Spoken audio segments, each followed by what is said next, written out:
අපිට ඊළඟට කතා කරන්න තියෙන්නේ ECG කියන ටොපික් එක ගැන. ඒතර ECG ගත්තොත් ඒක vast concept එකක්. ඒතර අපි මෙතනදී කතා කරන්නේ exam එකට අවශ්‍ය වෙන points ටික විතරයි. එතකොට electrocardiography වලදී කරන්නේ heart එකේ electrical activity එක map කරන එක. එතකොට ECG වලදී leads 12ක් utilize වෙනවා. limb leads 6යි, precordial leads 6යි. එතකොට මේ limb leads 6න් 3ක් bipolar, 3ක් unipolar augmented leads. Precordial leads 6 chest එකේ horizontal plane එකේ තියෙන leads 6ක්. එතකොට basic ECG tracing එකක් ගත්තොත් මේ වගේ waveform එකක් තමයි තියෙන්නේ.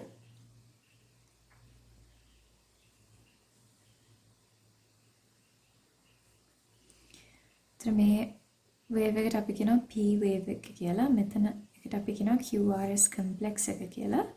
ඊට පස්සේ තියෙනවා T wave එක.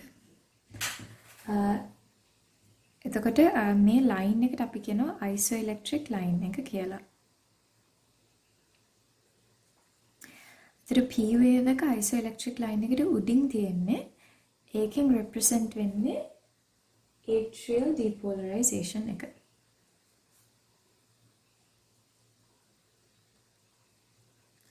QRS complex එකෙන් පෙන්වන්නේ ventricular depolarization එක.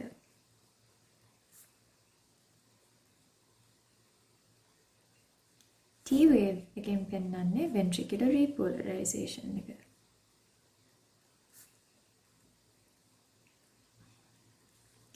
එතකොට P wave එක පටන් ගන්න තැන ඉඳන් QRS complex එක පටන් ගන්න තැන වෙනකන් තියෙන interval එකට අපි කියනවා PR interval එක කියලා.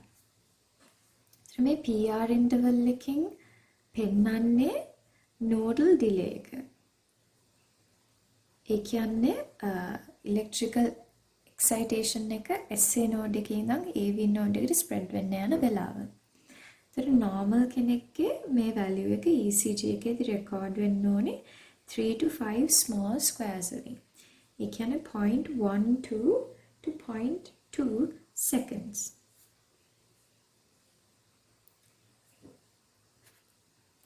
එතකොට PR interval එකේ importance එක සහ PR interval එක දික් වුණාම ඒකෙන් indicate වෙන්නේ මොකද්ද කියලා අපි ECG abnormalities වලදී කතා කරමු.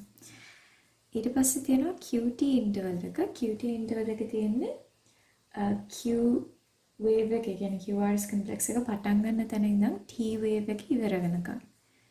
කියන්නේ මෙතන ඉඳලා මේ distance එක.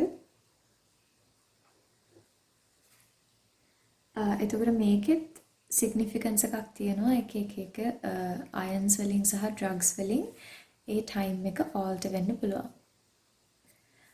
එතකොට මෙතන තියෙනවා R එක. මෙතනම අපි තවත් cycle එකක් ගන්නොත් එහෙම P Q R S T කියලා මේ R දෙකක් අතර තියෙන interval එකට අපි කියනවා RR interval එක කියලා. එතකොට ඒ RR interval එකෙන් පෙන්වන්නේ සම්පූර්ණ එක cycle එකක්. ඒ කියන්නේ RR intervals use කරලා අපිට heart rate එක calculate කරන්න පුළුවන්. එතකොට complete ECG එකක් ගත්තොත් 6 second long strip එකක් තමයි අපි ගන්න. එතකොට මේ strip එක use කරලා heart rate එක calculate කරනවා නම් අපිට ලොකු කොටු ගණන් කරලා calculate කරන්නත් පුළුවන්, පොඩි කොටු ගණන් කරලා calculate කරන්නත් පුළුවන්. ඒතර ලොකු එක කොටුවක් හැදිලා තියෙන්නේ මේ පොඩි කොටු පහකින්. ඒ කියන්නේ horizontally පොඩි කොටු පහක් එකතු වෙලා තමයි එක ලොකු කොටුවක් හැදිලා තියෙන්නේ. එතකොට අපි ලොකු කොටු ගණන් කරලා heart rate එක හොයනවා නම් heart rate is equal to 300 divided by number of large squares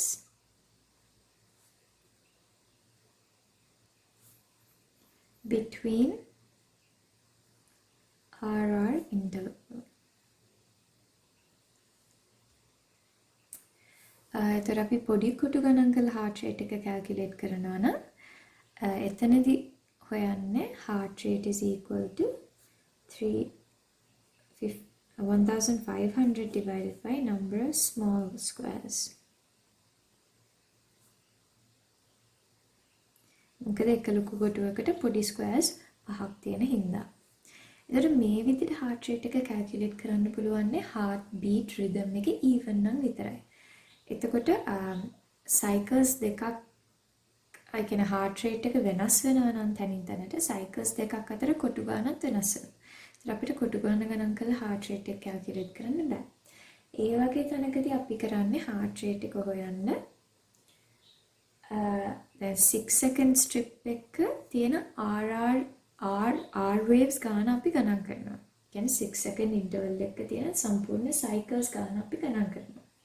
ඊට පස්සේ ඒක ගණන් කරලා ඒක 10න් වැඩි කරනවා. එතකොට 6 second strip එකක cycles 7ක් තිබුණොත් එහෙම කියන්නේ R waves 7ක් තිබුණොත් 7 times 10 heart rate එක 70යි කියලා අපි ගණන් කරලා ලියනවා.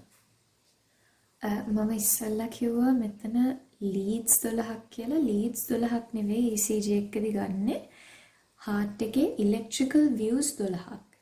ඒ වුණාට leads තියෙන්නේ 10යි, limb leads 3යි, precordial leads 6යි, earth 1යි.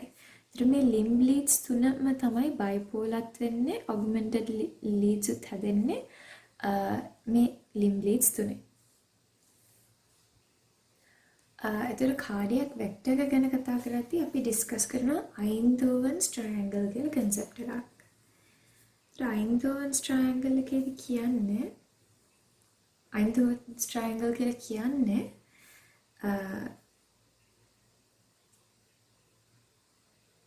triangle එකක් ගත්තොත් ඒ triangle එකේ center එකේ heart එක තියෙනවා. ඒ triangle එකේ points තුන වැටෙන්නේ arms දෙකටයි left leg එකටයි. ඉතින් English වලින් කිව්වොත් a triangle with the heart at its center can be approximated or formed by placing electrodes on both arms and on the left leg. එතකොට මෙතන එනවා right arm එක, මෙතනට එනවා left arm එක, මෙතනට එනවා left leg එක. earth එක අපි දාන්නේ right leg එකට. එතකොට right arm එකයි left arm එකයි අතර තියෙන lead එක අපි ගන්නේ lead 1 කියලා. මේකේ left arm එක positive, right arm එක negative. right arm එකයි left leg එකයි අතර තියෙන එක අපි ගන්නවා lead 2 කියලා. මේකේ left leg එක positive, right arm එක negative. එතකොට left arm and left leg අතර තියෙන lead එක අපි ගන්නවා lead 3 විදිහට. මේකේ left leg එක තමයි positive, left arm එක negative. එතකොට දැන් cardiac vector එක cardiac depolarization එක අපි vector එකක් විදිහට තමයි ගන්නෙ. කියන්නේ ඒකට magnitude එකක් තියෙනවා සහ direction එකක් තියෙනවා. එතකොට මේ direction එකට අනුව ECG එකේ වෙන deflection එකත් වෙනස් වෙනවා. ඒතර positive deflection එකක් වුණොත් ECG එකේ positive පැත්තට මෙහෙම wave එකක් ඇඳෙනවා. negative deflection කියන්නේ opposite direction එකේ deflection එකක් වුණොත් එහෙම ECG එකේ පල්ලෙහාට නැත්නම් negative deflection එකක් ඇඳෙනවා. ඒතර කොහොමද deflection එක negative ද positive ද කියලා determine කරන්නේ? අපි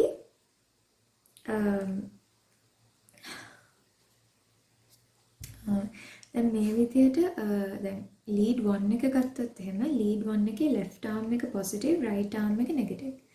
එතකොට electrons travel කරන direction එක වෙන්නේ right arm එකේ ඉඳන් left arm එකට.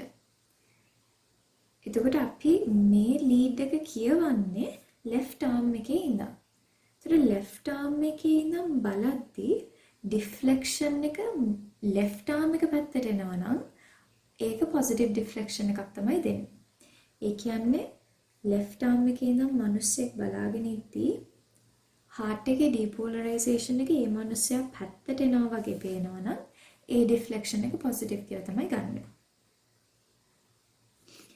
එතකොට left arm එකේ ඉඳන් ඒ කියන්නේ positive පැත්තේ ඉඳන් බලද්දී ඒ deflection එක අනිත් පැත්තට නම් යන්නේ. ඒ කියන්නේ මේ බලන කෙනාගෙන් ඈතට නම් යන්නේ. ඒ deflection එක negative විදියට තමයි ගන්නෙ. එහෙම ගත්තොත් එහෙම normal heart එකක් ගත්තොත් ඒ normal cardiac rate එක almost in line with lead 2. එතකොට මේකේ vectors resolve කරපුවාම මෙහෙමයි තමයි එන්නේ. එහෙම ගත්තාම lead 1 එක ගත්තොත් left arm එකේ ඉඳන් බලන කෙනෙක්ගේ පැත්තට තමයි deflection එක වෙන්නේ. ඒතර lead 1 වල ඇඳෙන wave form එක positive wave form එකක් තමයි වෙන්නේ. lead 2 ගත්තොත් lead 2 තියෙන්නේ cardiac vector එකට parallel ගොඩක් වෙලාවට. ඒතර lead 2 වල positive deflection එකක් තමයි වෙන්නේ. මොකද අපි left leg එකේ ඉඳන් තමයි බලන්නේ. ඒතර left leg එකේ ඉඳන් බලද්දී leg එක පැත්තට තමයි depolarization එක වෙන්නේ. ඒතර lead 2 එකට අපි කියනවා rhythm lead එක කියලා. මොකද ඒකේ තමයි heart wave එක depolarization wave එක ගොඩක් accurately පෙන්වන්නේ. සහ highest deflection එක තියෙන්නේ lead 2 එකේ. ඒ කියන්නේ tallest R wave එක තියෙන්නේ lead 2 එකේ. lead 3 ගත්තොත් අපි left leg එකේ ඉඳන් තමයි බලන්නේ lead 3 එක. එතකොට deflection එක එක්ක positive නැත්නම් biphasic. biphasic waveform එකක් එන්නේ cardiac vector එක lead එකේ direction එකට perpendicular වුණොත්.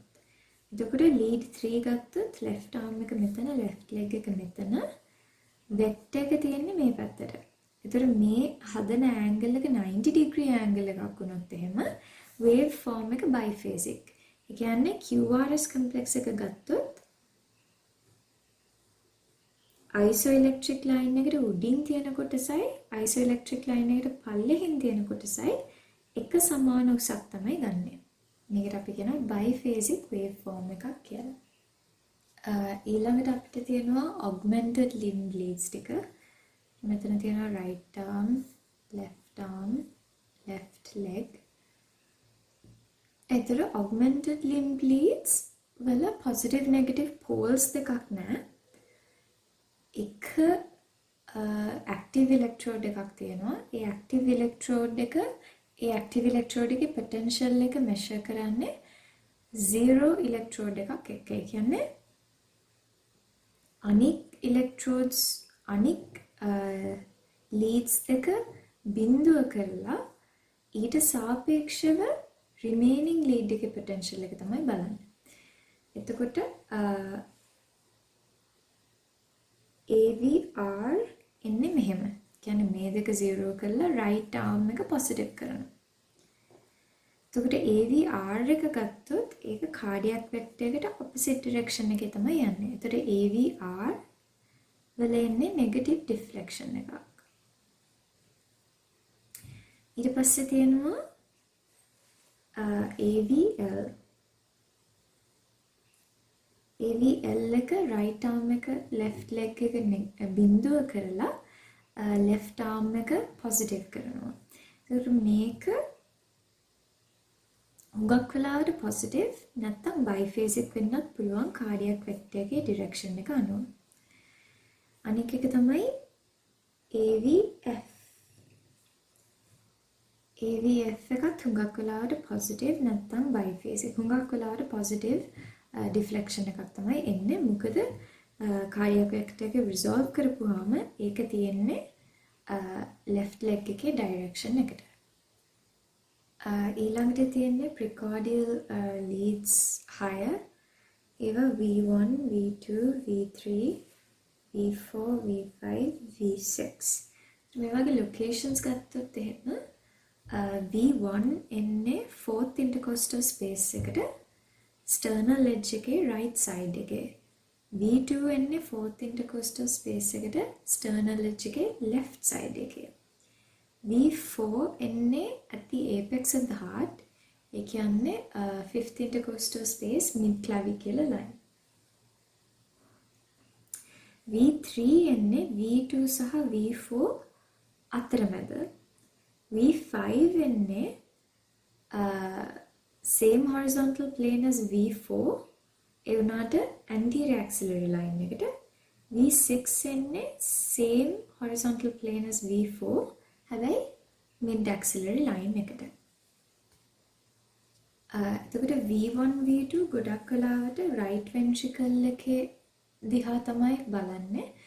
right ventricle එකේ වෙනසක් හරි abnormality එකක් detect කරන්න ගොඩක් වෙලාවට V1 V2 තමයි බලන්නේ.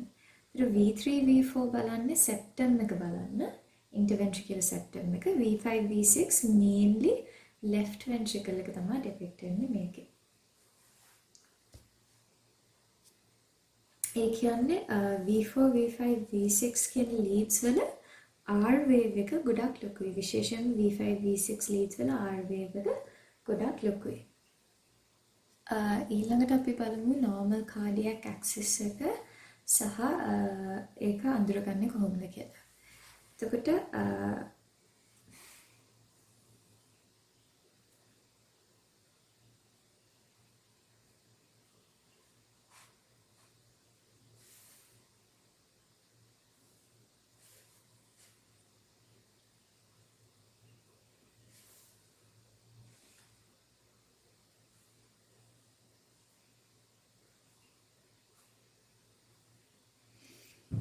එතකොට මේක 0 කියලා ගත්තොත් එහෙම මේක +30 මේක -30 මේක +90 එතකොට normal cardiac axis එක එන්නේ -30 නම් +90 කියන මේ range එකේ.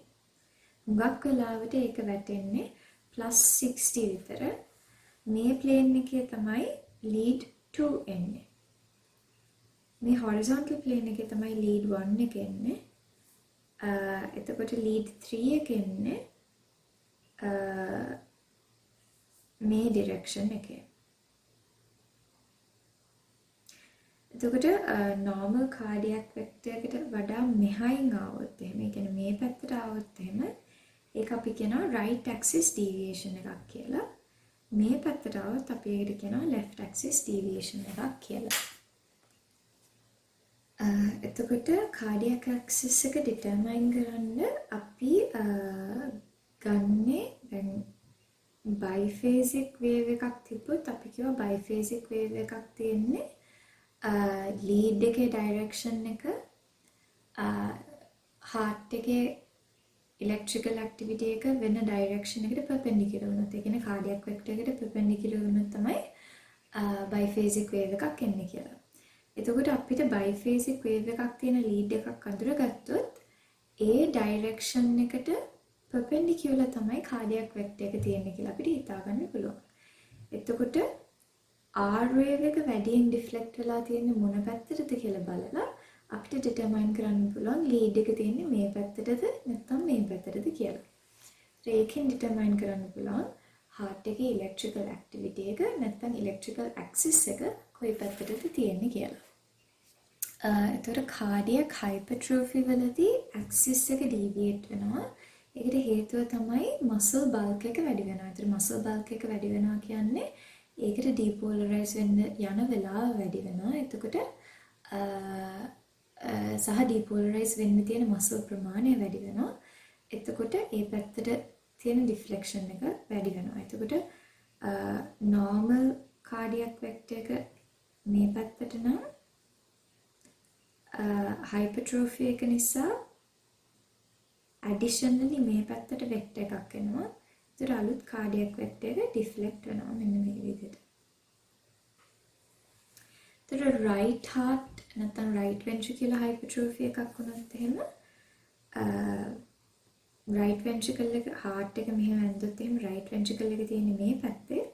එතකොට vector එක right පැත්තට shift වෙනවා. ඒ කියන්නේ right axis deviation එකක් තමයි වෙන්නේ. ඒතර left ventricular hypertrophy වලදී left ventricular muscle එක තමයි hypertrophy වෙලා තියෙන්නේ. ඒක නිසා ඒ පැත්තට තමයි cardiac vector එක shift වෙන්නේ. එතකොට left axis deviation එකක් එනවා. අපි ඊළඟට briefly පොඩ්ඩක් කතා කරමු ECG abnormalities ගැන. මම ගොඩක් විස්තර කරන්න යන්නේ නැහැ. මොකද මේවා ඔක්කොම ආයෙ කියවෙනවා practical class එකේදී. එතකොට පළවෙනියටම අපි කතා කරමු sinus rhythms normal rhythm එකට වඩා වෙනස් වෙන අවස්ථා ගැන.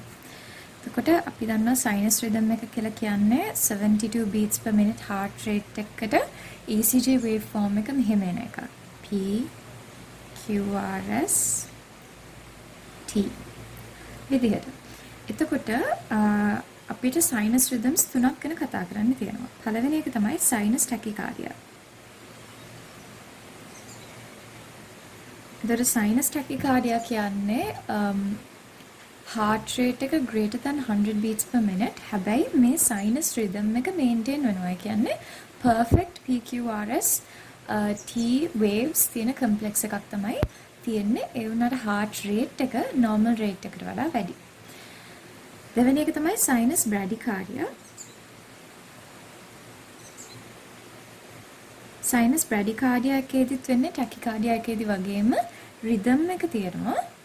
ඒ වුණාට heart rate එක calculate කරලා බලුවොත් එහෙම 60ට අඩුයි. එතකොට sinus bradycardia වලදී ඒක heart block වලින් වෙන් කරලා අඳුර ගන්න තියෙන විදිහ තමයි sinus bradycardia වලදී PR interval එක normal. එතකොට අපි normal ECG එකක් ගැන කතා කරද්දී කිව්වා PR interval එක usually 0.12 to 0.2 seconds කියලා. ඒ කියන්නේ 3 to 5 squares. 3 to 5 small squares. එතකොට sinus bradycardia වලදී heart rate එක slow වුණාට PR interval එක මේ ගානටම normal ගානටම තියෙනවා. තුන්වෙනි එක තමයි sinus arrhythmia එක. sinus arrhythmia එක අපි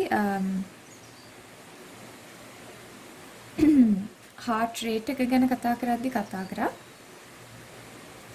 sinus arrhythmia එකේදී වෙන්නේ respiratory center එකේ spillover effect එකකින් හින්දා inspiration වලදී heart rate එක වැඩි වෙනවා, expiration වලදී heart rate එක අඩු වෙනවා. ඊළඟට අපි heart block ගැන චුට්ටක් කතා කරමු. ඒතර heart block ගත්තොත් ඒකේ first degree block එකක් තියෙනවා, second degree block එකක් තියෙනවා, third degree block එකක් තියෙනවා. first degree block එකකදී වෙන්නේ rhythm එක normal. rhythm එක normal කියන්නේ මේ PQRST කියන waveforms තියෙන්න ඕන විදිහටම තියෙනවා. ඒ වුණාට PR interval එක prolong වෙනවා. PR interval එක greater than 5 small squares. එහෙම තමයි first degree heart block එකක් identify කරන්නේ. ඒතර first degree heart block එක second degree එකට progress වුණොත් second degree එකේ කොටස් types දෙකක් තියෙනවා. තුනක් තියෙනවා. පළවෙනි එක තමයි Mobitz type 1. Mobitz type 1 heart block එකේදී වෙන්නේ PR interval එක gradually වැඩි වෙනවා. එතකොට පළවෙනියටම PR interval එක 6 squares විතර තියෙන්න පුළුවන්. ඊට පස්සේ 7 වෙනවා, ඊට පස්සේ 8 වෙනවා. ඔය විදිහට වැඩි වෙවි ගිහිල්ලා එකපාරටම beat drop එකක් එනවා. ඒ කියන්නේ P wave එකක් QRS එකකින් follow වෙන්නේ නැහැ. ඒකට තමයි අපි drop beat එකක් කියලා කියන්නේ. ඒතර complete waveform එකක් නැහැ. එහෙම drop beat එකකට පස්සේ ආයෙත් PR interval එක පටන් ගත්ත value එකට යනවා. ඒ කියන්නේ ආයෙත් 6 වලට එනවා. ඊට පස්සේ ආයෙත් 7 8 ඔය විදිහට වැඩි වෙවි ගිහිල්ලා ආයෙත් drop beat එකක් එනවා. ආයෙත් 6 squares වලට එනවා. ඒතර මේක අපි කියනවා Mobitz type 1 heart block එකක් කියලා. Mobitz type 2 heart block එකකදී වෙන්නේ random drop beat එකක් තමයි වෙන්නේ. එතකොට Mobitz type 2 වලදී PR interval එක constant. prolong වෙන්න පුළුවන් normal එකට වඩා. ඒ වුණාට constant value එකක් තමයි තියෙන්නේ. අතරින් පතර random drop beats තියෙනවා. Mobitz type Mobitz types දෙක. ඊට පස්සේ තියෙනවා 2 to 1, 3 to 1 කියලා blocks. එතකොට මේ වගේදී වෙන්නේ 2 to 1 කියන එකෙන් මේ ratio එකෙන් පෙන්නන්නේ P's වලට කොච්චර QRS තියෙනවද කියන එක. එතකොට 2 to 1 එකේදී එක QRS complex එකකට P waves දෙකක් තියෙනවා. එතකොට මෙහෙම wave form එකක් තමයි එන්නේ. P wave එකක් ඇවිල්ලා තවත් P wave එකක් ඇවිල්ලා තමයි QRS complex එකක් තියෙන්නේ. 3 to 1 එකේදී P waves තුනක් ගිහිල්ලා තමයි QRS complex එකක් එන්නේ. ඊළඟට තියෙනවා third degree heart block එක. third degree heart block එකේදී atria and ventricles completely dissociate වෙලා තියෙනවා. ඒ කියන්නේ SA node එකකින් පටන් ගන්න impulse එක AV node එකට ගිහිල්ලා යන path එක block වෙලා තියෙන්නේ කොහේ හරි. එතකොට මේ complete dissociation එකකින් හින්දා atria contract වෙන්නේ එක rate එකකට ventricles contract වෙන්නේ තව slower rate එකකට. මොකද SA node එක depolarize වෙනවා 80 to 100 beats per minute. ඒ වුණාට ventricular muscle එක depolarize වෙන්නේ about 40 beats per minute. එතකොට මේ P waves වෙනම වෙනවා, atrial contraction එක වෙනම වෙනවා, ventricular contraction එක වෙනම වෙනවා. එතකොට rhythm එකක් නෑ. ඒ වුණාට P waves උයි QRS complexes උයි වෙනම ගත්තොත් එහෙම ඒවට constant rate එකක් තියෙනවා. අපි ECG abnormalities ඉතුරු ටික සහ මේවත් තව in detail කතා කරමු practical එකේදී. අපිට ඊළඟට කතා කරන්න තියෙන topic එක cardiac output and venous return.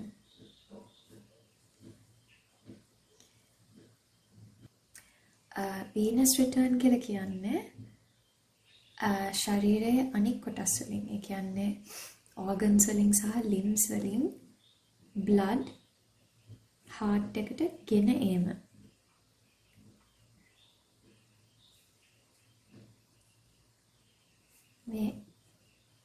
මේ ගෙන blood එකට අපි කියනවා venous return කියලා. ඒතර heart එකෙන් organs වලට blood යැවීමට අපි කියනවා cardiac output කියලා. හරි, ඒතර heart එකට එන blood ටික venous return එක, heart එකෙන් යන blood ටික cardiac output එක. ඒතර cardiac output එකේ definition එකක් කිව්වොත් the volume of blood pumped by both ventricles by each ventricle in a minute. ඒතර cardiac output එක කියලා කියන්නේ එක ventricle එකකින් විනාඩියක් ඇතුළත pump කරන blood ප්‍රමාණය. ඒතර මේකට mathematical equation එකක් දුන්නොත් cardiac output එක කියලා කියන්නේ stroke volume එක multiplied by the heart rate. stroke volume එක කියන්නේ තප්පරයක් ඇතුළත එක cardiac cycle එකක් ඇතුළත eject කරන blood ප්‍රමාණය. heart එකකින් නැත්නම් ventricle එකකින් eject කරන blood ප්‍රමාණය. heart rate එක කියන්නේ එක විනාඩියක් ඇතුළත cycles කීයක් වෙනවද කියන එක. එතකොට heart rate එක 72 beats per minute තියෙන, stroke volume එක 70 milliliters තියෙන කෙනෙක්ගේ cardiac output එක approximately 5 liters per minute. තවත් concept එකක් තියෙනවා ejection fraction එක කියලා. ejection fraction එක කියන්නේ ventricles වලට එන blood වලින් කොච්චර ප්‍රමාණයක් heart එක pump කරනවද කියලා කියන එක. ඒ කියන්නේ stroke volume එක divided by end diastolic volume times 100%. ejection fraction එක heart එකේ pumping ability එක නැත්නම් heart එකේ performance එක measure කරන parameter එකක්. දැන් මේ equation එකෙන් අපිට කියන්න පුළුවන් අපිට cardiac output එක වැඩි කරගන්න ඕන නම් අපි එක්ක stroke volume එක වැඩි කරන්න ඕනේ, නැත්නම් heart rate එක වැඩි කරන්න ඕනේ, නැත්නම් මේ factors දෙකම වැඩි කරන්න ඕනේ. ඒ වුණාට heart rate එක දිගින් දිගටම වැඩි කළා අපිට cardiac output එකේ increase එකක් බලාපොරොත්තු වෙන්න බෑ. මොකද ඒකට හේතුව තමයි heart rate එක වැඩි වෙද්දී compromise වෙන්නේ diastolic time එක. දැන් cardiac cycle එකකදී අපි කිව්වා systole එක තියෙන්නේ 0.3 seconds, diastole එක තියෙන්නේ 0.5 seconds. ඒතර heart rate එක වැඩි වෙද්දී cardiac cycle එක time එක අඩු වෙනවා. ඒ time එක අඩු වෙන්නේ diastolic time එකෙන්. කියන්නේ filling time එක තමයි අඩු වෙන්නේ. ඒතර heart rate එක වැඩි වෙන්න stroke volume එක අඩු වෙනවා. එතකොට heart rate එක 180 beats per minute වලට වඩා වැඩි වුණොත් එහෙම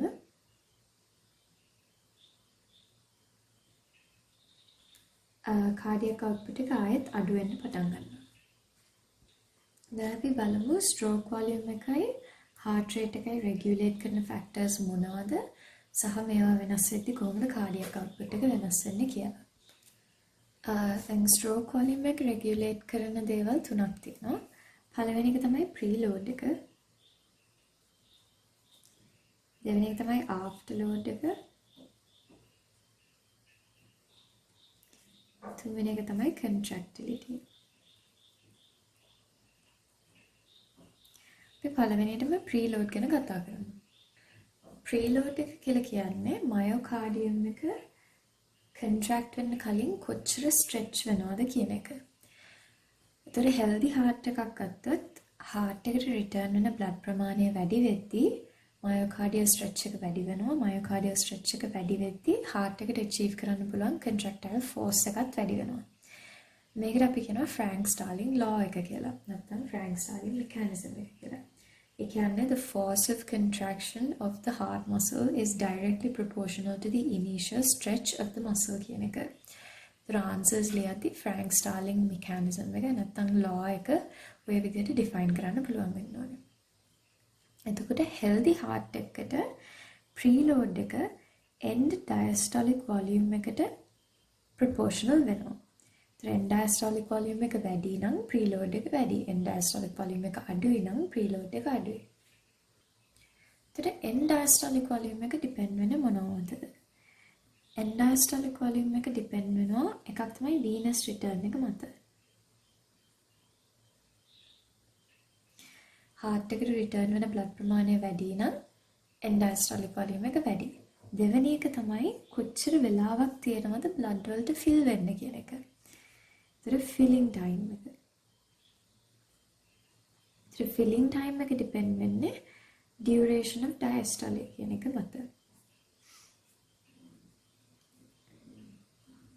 දැන් අපි දන්නවා diastole වල period එක depend වෙනවා heart rate එක මත. heart rate එක වැඩි වෙන්න diastole වල duration එක අඩු වෙනවා.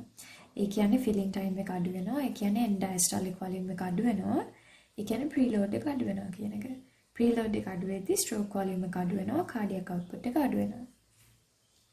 ඒතර venous return එකට බලපාන්නේ මොනවද?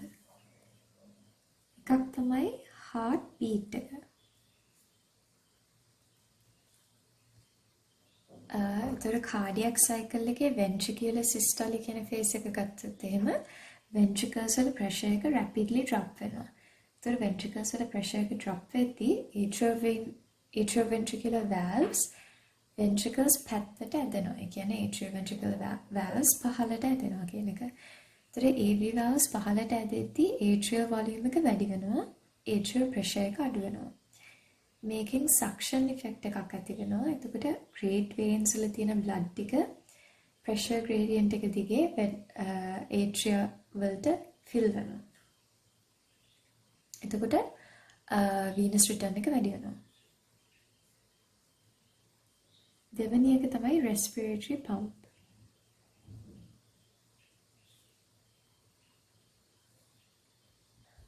එතකොට respiratory pump එකේදී දේවල් දෙකක් වෙනවා. පළවෙනි එක තමයි inspiration වලදී intrathoracic pressure එක අඩු වෙනවා. intrathoracic pressure එක අඩු වෙන්න හේතුව intrapleural pressure එක අඩු වෙනවා මේ inspiration වලදී pressure gradient එකක් create කරන්න from outside to inside along which the air moves into the lungs. So intrapleural pressure එක අඩු වෙද්දී intrathoracic pressure එකත් අඩු වෙනවා. intrathoracic pressure එක අඩු වෙද්දී pressure gradient එක වැඩි වෙනවා abdomen එකේ ඉඳන් thorax එකට. ඒ pressure gradient එක හරහා venous blood thorax එකට enter වෙන එක වැඩි වෙනවා. ඒ කියන්නේ venous return එක වැඩි වෙනවා. අනික් දේ තමයි inspiration වලදී diaphragm එක පල්ලෙහාට යනවා. diaphragm එක පල්ලෙහාට යද්දී intra abdominal pressure එක වැඩි වෙනවා. intra abdominal pressure එක වැඩි වෙද්දී abdominal veins වල pressure එක වැඩි වෙනවා. එතකොට ඒ veins squeeze වෙලා veins වල තියෙන blood thoracic compartment එකට push වෙනවා. ඊළඟ එක තමයි muscle pumps. එතන මේක ගොඩක්ම බලපාන්නේ leg veins වලට. එතන leg එකේ deep veins, deep venous plexuses locate වෙලා තියෙන්නේ leg muscles ඇතුලේ. එතකොට muscle එක contract වෙද්දී මේ veins වලට valves තියෙනවා. muscle එක contract වෙද්දි තමයි against gravity මේ veins වල තියෙන blood උඩට push වෙන්නේ. ඒතර valves තිබීමෙන් backflow එක නවතනවා. ඊළඟ එක තමයි posture. ඒ කියන්නේ පුද්ගලයා erect posture එකේද supine posture එකේද කියන එක. ඒතර erect posture එකේදී අපි දන්නවා veins ගත්තොත් ඒවා low pressure system එකක්. low pressure system එකක් කියන්නේ යාලා ගොඩක් veins වල blood ගොඩක් වෙලාවට flow වෙන්නේ gravity එක මත. එතකොට legs වලින් heart එකට blood return කරන්න නම් venous blood යන්න ඕනේ against gravity. එතකොට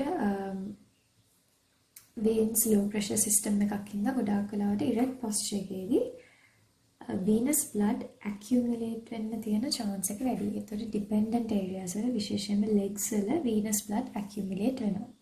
මේකට අපි කියනවා venous pooling කියලා. ඒතර venous pooling හින්දා venous return එක අඩු වෙනවා.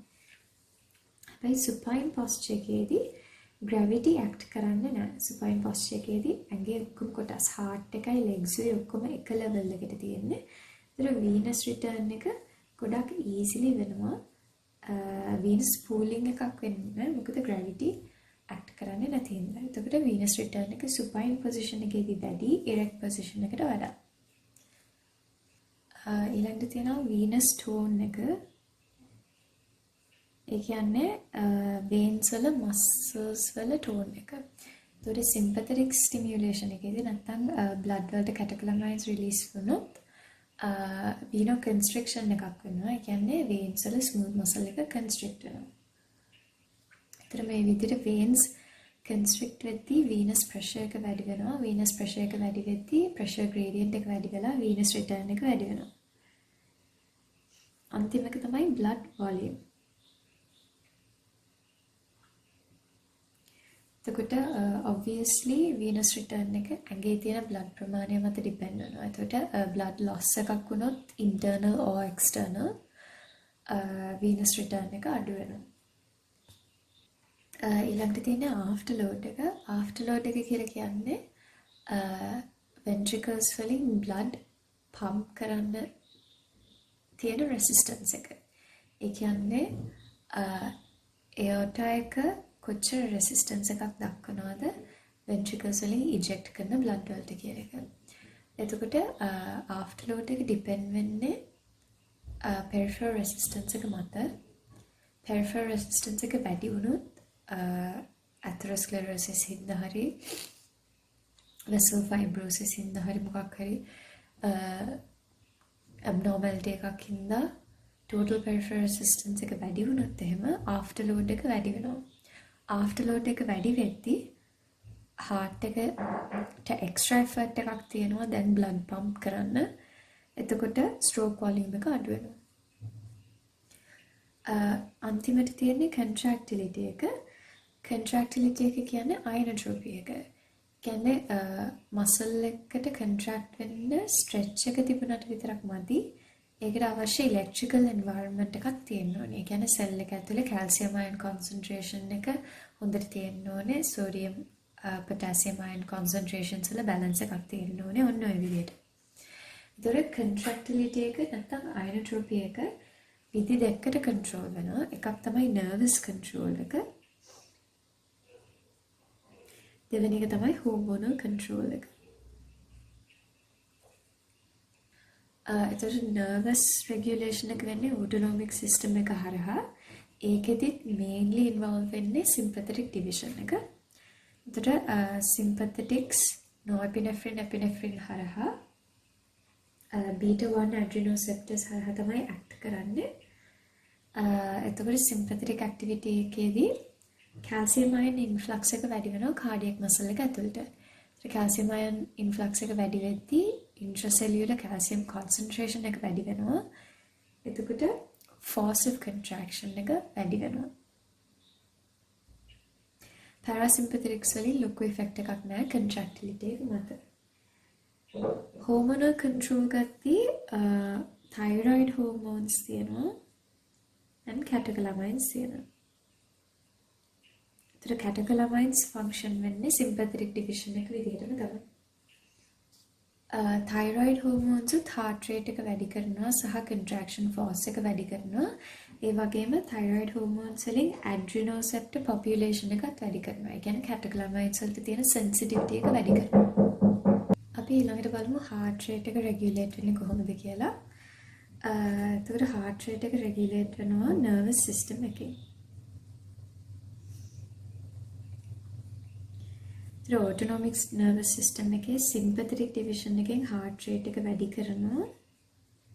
parasympathetic division එකෙන් heart rate එක අඩු කරනවා. sympathetic stimulation එක අපි කියනවා positive chronotropy කියලා. parasympathetic stimulation එක අපි කියනවා negative chronotropy කියලා. එතකොට resting heart එකේදී predominate වෙන්නේ parasympathetic stimulation එක, කියන්නේ vagal stimulation එක. එතකොට SA node එකේ intrinsic firing rate එකට වඩා චුට්ටක් අඩුවෙන් තමයි resting heart rate එක තියෙන්නේ. එතකොට excitation එකදී පළවෙනියටම වෙන්නේ vagal stimulus එක withdraw වෙන එක. එතකොට heart rate එකේ intrinsic rhythm එකට එනවා. ඊට පස්සේ sympathetic stimulation එකේ හින්දා heart rate එක වැඩි වෙනවා. ඊළඟට තියෙනවා reflexes කීපයක්. ඒ වගේම පළවෙනි එක තමයි baroreceptor reflex එක. එතකොට baroreceptors locate වෙලා තියෙනවා carotid sinus එකේ, aortic arch එකේ wall එකේ. එතකොට blood pressure එක වැඩි අවස්ථාවකදී මේවා හරහා තියෙන blood flow එක වැඩි.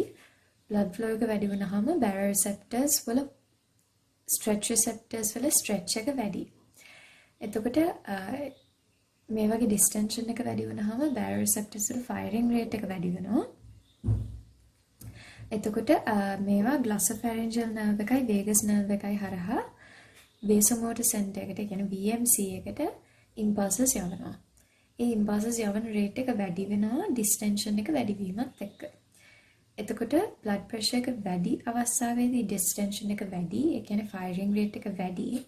ඒතර VMC එකෙන් කරන්නේ vagal output එක වැඩි කරන එක. vagal output එක වැඩි වුණාම heart rate එක අඩු වෙනවා. heart rate එක අඩු වෙද්දී cardiac output එක අඩු වෙනවා.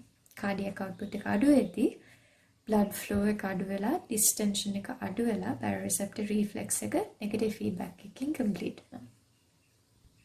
ඊළඟට තියෙනවා chemoreceptors. chemoreceptors indirect effect එකක් තමයි තියෙන්නේ. low oxygen tension එකේ ඉඳලා ඇතිවෙන hypoxia එක නිසා hypothalamus එක stimulate වෙලා sympathetic output එක වැඩි වෙලා heart rate එක වැඩි වෙන එක තමයි වෙන්නේ. ඊළඟ reflex එක Bainbridge reflex එක. එතකොට blood volume එක වැඩි වෙද්දී atria stretch receptors තියෙනවා atria වල. එතකොට blood volume එක වැඩි වෙද්දී මේ stretch receptors වල stretch එක වැඩි වෙනවා. stretch එක වැඩි වුණාම ඒකට reflex එකක් විදිහට heart rate එක වැඩි වෙනවා. ඊළඟ fact එක තමයි respiration.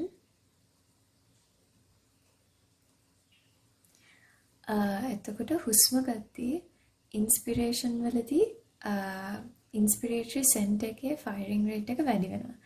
එතකොට inspiratory center එකයි BMC එකයි එක ළඟ තියෙන centers දෙකක්. inspiration වලදී inspiratory center එකේ excitation එක VMC එකට spill over වෙනවා. මේ spill over effect එක හින්දා inspiration වලදී heart rate එක වැඩි වෙනවා, expiration වලදී heart rate එක ආය අඩු වෙනවා. මේකට අපි කියනවා sinus arrhythmia කියලා.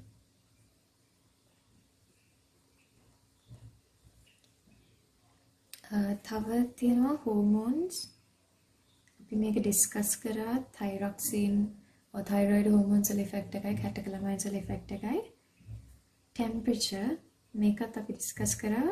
permeability එක වැඩි වෙනවා, temperature එක වැඩි වෙද්දී ඒතර heart rate එක වැඩි වෙනවා, contractility එක වැඩි වෙන හින්දා. අන්තිම එක electrolytes.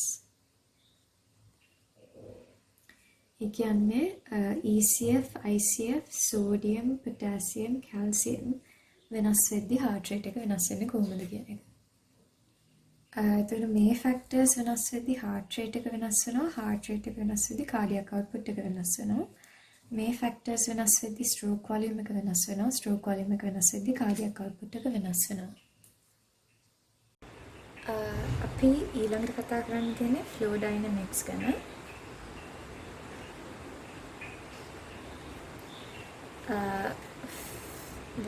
normal individual කෙනෙක්ගේ arterial system එක හරි venous system එක හරි ගත්තොත් එහෙම මේ vascular system එකේ vessels වල flow වෙන blood වලට තියෙන laminar flow එකක් විදිහට තමයි අපි සලකන්නේ. laminar flow එකක් කියලා කියන්නේ rigid vessel එකක viscous fluid එකක් ගමන් කරද්දී තියෙන flow එක. මේ flow එකේ විශේෂත්වය තමයි vessel එකත් එක්ක contact වෙලා තියෙන points වල flow එක බිඳුවයි. ඒ කියන්නේ liquid velocity එක බිඳුවයි. එතකොට center එකේ tube එකේ center එකේ තමයි flow එකේ maximum velocity එක තියෙන්නේ. මෙතන velocity එක Vmax. එතකොට මේ flow එකට අපි equation එකක් දෙනවා. Flow is equal to delta P divided by R.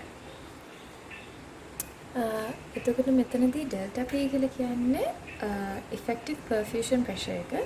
ඒ කියන්නේ vessel එකේ arterial end එකේ venous end එකේ pressure difference එක. එතකොට මේ pressure difference එක වැඩි වුණාම flow එක වැඩි වෙනවා.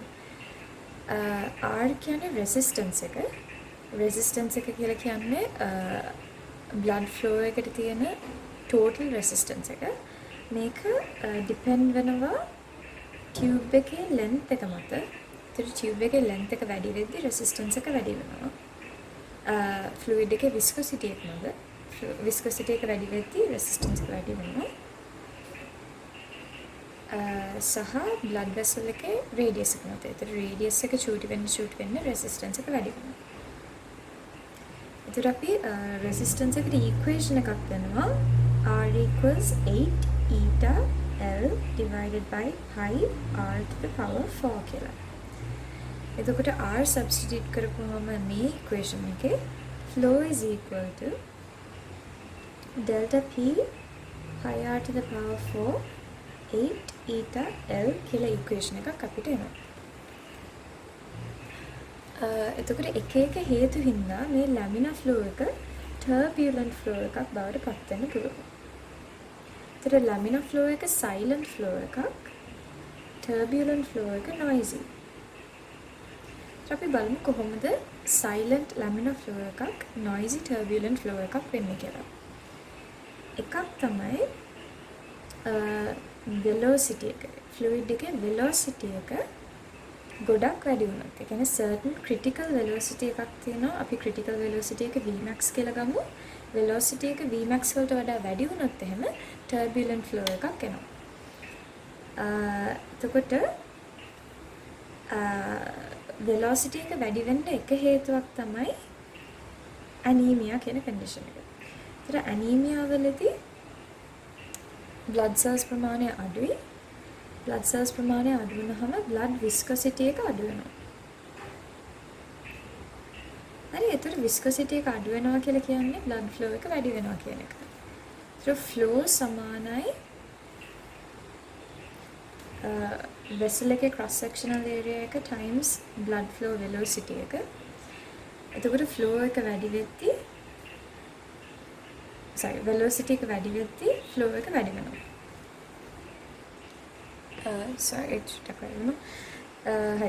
anemia වලදී මොකද වෙන්නේ? anemia වලදී blood cells ප්‍රමාණය අඩුයි, hemoglobin ප්‍රමාණය අඩුයි blood වල.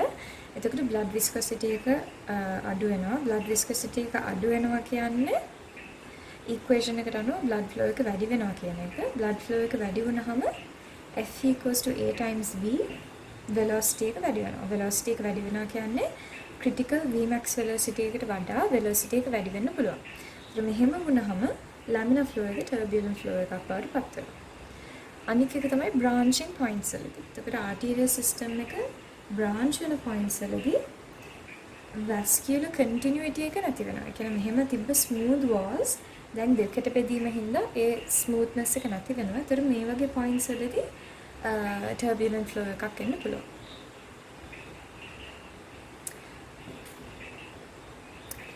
ඊළඟ එක තමයි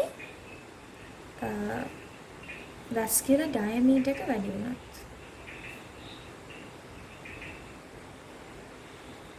එතකොට ඉක්වේෂන් එකට අනුව රේඩියස් එක වැඩි වෙද්දි ෆ්ලෝ එක වැඩි වෙනවා. ඒතර වැස්කියුලර් ඩයමීටර් එක වැඩි වෙනවා කියන්නේ රේඩියස් එක වැඩි වෙනවා. රේඩියස් එක වැඩි වෙද්දි ෆ්ලෝ රේට් එක වැඩි වෙනවා. ෆ්ලෝ රේට් එක වැඩි වෙද්දි වෙලොසිටි එක වැඩි වෙනවා. වෙලොසිටි එක වැඩි වෙද්දි ලැමිනා ෆ්ලෝ එක ටර්බියුලන්ට් ෆ්ලෝ එකක් වෙනවා. එතකොට මේ ඉක්වේෂන් එකට අපි කියනවා පොයිසර්ස් ලෝ එක කියලා. නැත්නම් පොයිසර්ස් ඉක්වේෂන් එක කියලා. මේ ඉක්වේෂන් එකට අනුව බ්ලඩ් ෆ්ලෝ එක ගත්තොත් වැඩිම ෆ්ලෝ එක තියෙන්නේ ආර්ටරීස් වල. ඊළඟට වැඩිම ෆ්ලෝ එක තියෙන්නේ වේන්ස් වල. ඊළඟට තියෙන්නේ කැපිලරීස් වල. ඒකට හේතුව තමයි කැපිලරීස් වල තමයි චූටිම ඩයමීටර් එක තියෙන්නේ. දැන් එක එක ඕගන්ස් වලට බ්ලඩ් ෆ්ලෝ එක රෙගියුලේට් වෙනවා. අපි මේක කතා කරනවා සර්කියුලේෂන් through special regions ගැන කතා කරද්දී එතකොට මේ බ්ලඩ් ෆ්ලෝ එක රෙගියුලේට් කරන එක එක ෆැක්ටර්ස් තියෙනවා. ඒතර මේ ෆැක්ටර්ස් නියුරල් වෙන්න පුළුවන්, එන්ඩෝක්‍රයින් වෙන්න පුළුවන්, මෙකැනිකල් වෙන්න පුළුවන්, නැත්නම් ලෝකල් ෆැක්ටර්ස් වෙන්න පුළුවන්. නියුරෝඑන්ඩෝක්‍රයින් ෆැක්ටර්ස් ගත්තොත් ගොඩක් වෙලාවට රෙගියුලේට් වෙන්නේ මේන්ලි autonomic nervous system එකෙන් සහ adrenal medulla එකෙන් රිලීස් වෙන adrenaline noradrenaline වලින්.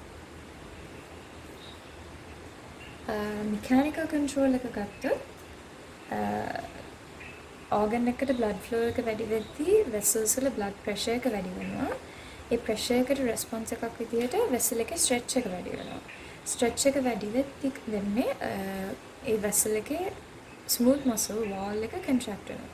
ඒතර ඒ vasoconstriction එක හින්දා organ එකට blood flow එක regulate වෙනවා. මේකට අපි කියනවා myogenic theory එක කියලා.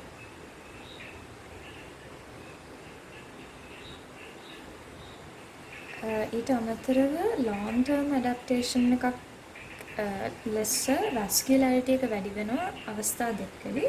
පළවෙනි එක තමයි tissue එකේ blood වලට තියෙන demand එක. ඒ කියන්නේ oxygen and nutrients වලට තියෙන demand එක වැඩි වුණොත්. demand එක වැඩි වුණොත් හැම අලුත් blood vessels angiogenesis එකක් වෙනවා. ඒතර new blood vessels form වෙලා blood flow එක වැඩි වෙනවා organ එකට. අනික් එක තමයි progressive block එකකදී. එතකොට acute block එකකදී එහෙම වෙන්නේ නැහැ. උනට කාලයක් තිස්සේ පොඩ block වෙන vessel එකක් තිබුණොත් එහෙම ඒ vessel එකෙන් ඒ organ එකට හරි ඒ organ එකේ කොටසට හරි තියෙන blood supply එක compromise වෙද්දී වෙන pathways වලින් අලුත් blood vessels හැදෙනවා. මේකට අපි කියනවා collaterals හැදෙනවා කියලා. ඊළඟ එක තමයි local factors. ඒතර මේ local factors කියලා කියන්නේ මොකක් හරි tissue එකක් අවට තියෙන factor අවට තියෙන tissues වලින් හරි structures වලින් හරි release වෙන substances. ඒතර මේ වගේ vasodilators වෙන්නත් පුළුවන් මේ substances, vasoconstrictors වෙන්නත් පුළුවන්. එතකොට auto regulation ගත්තොත් myogenic theory එකට අමතරව තව theory එකක් තියෙනවා metabolic theory එක කියලා. metabolic theory එකේදී වෙන්නේ tissue activity එක වැඩි වෙද්දී එක එක substances accumulate වෙනවා tissue එකේ. ඒතර carbon dioxide වෙන්න පුළුවන්, එක එක ions වෙන්න පුළුවන්, lactate, potassium වගේ දේවල්, adenosine accumulate වෙන්න පුළුවන්. ඒ වගේම blood supply එක tissue demand එකට වඩා අඩු වුණාම hypoxia එන්න පුළුවන්. ඒතර මේ හේතු හින්දා මේ factors local vasodilating factors විදිහට act කරනවා. ඒක නිසා blood flow එක වැඩි වෙනවා organ එකට. demand එක වැඩි වෙන හින්දා blood supply එක වැඩි වෙනවා. ඊළඟට අපි කතා කරමු blood pressure ගැන.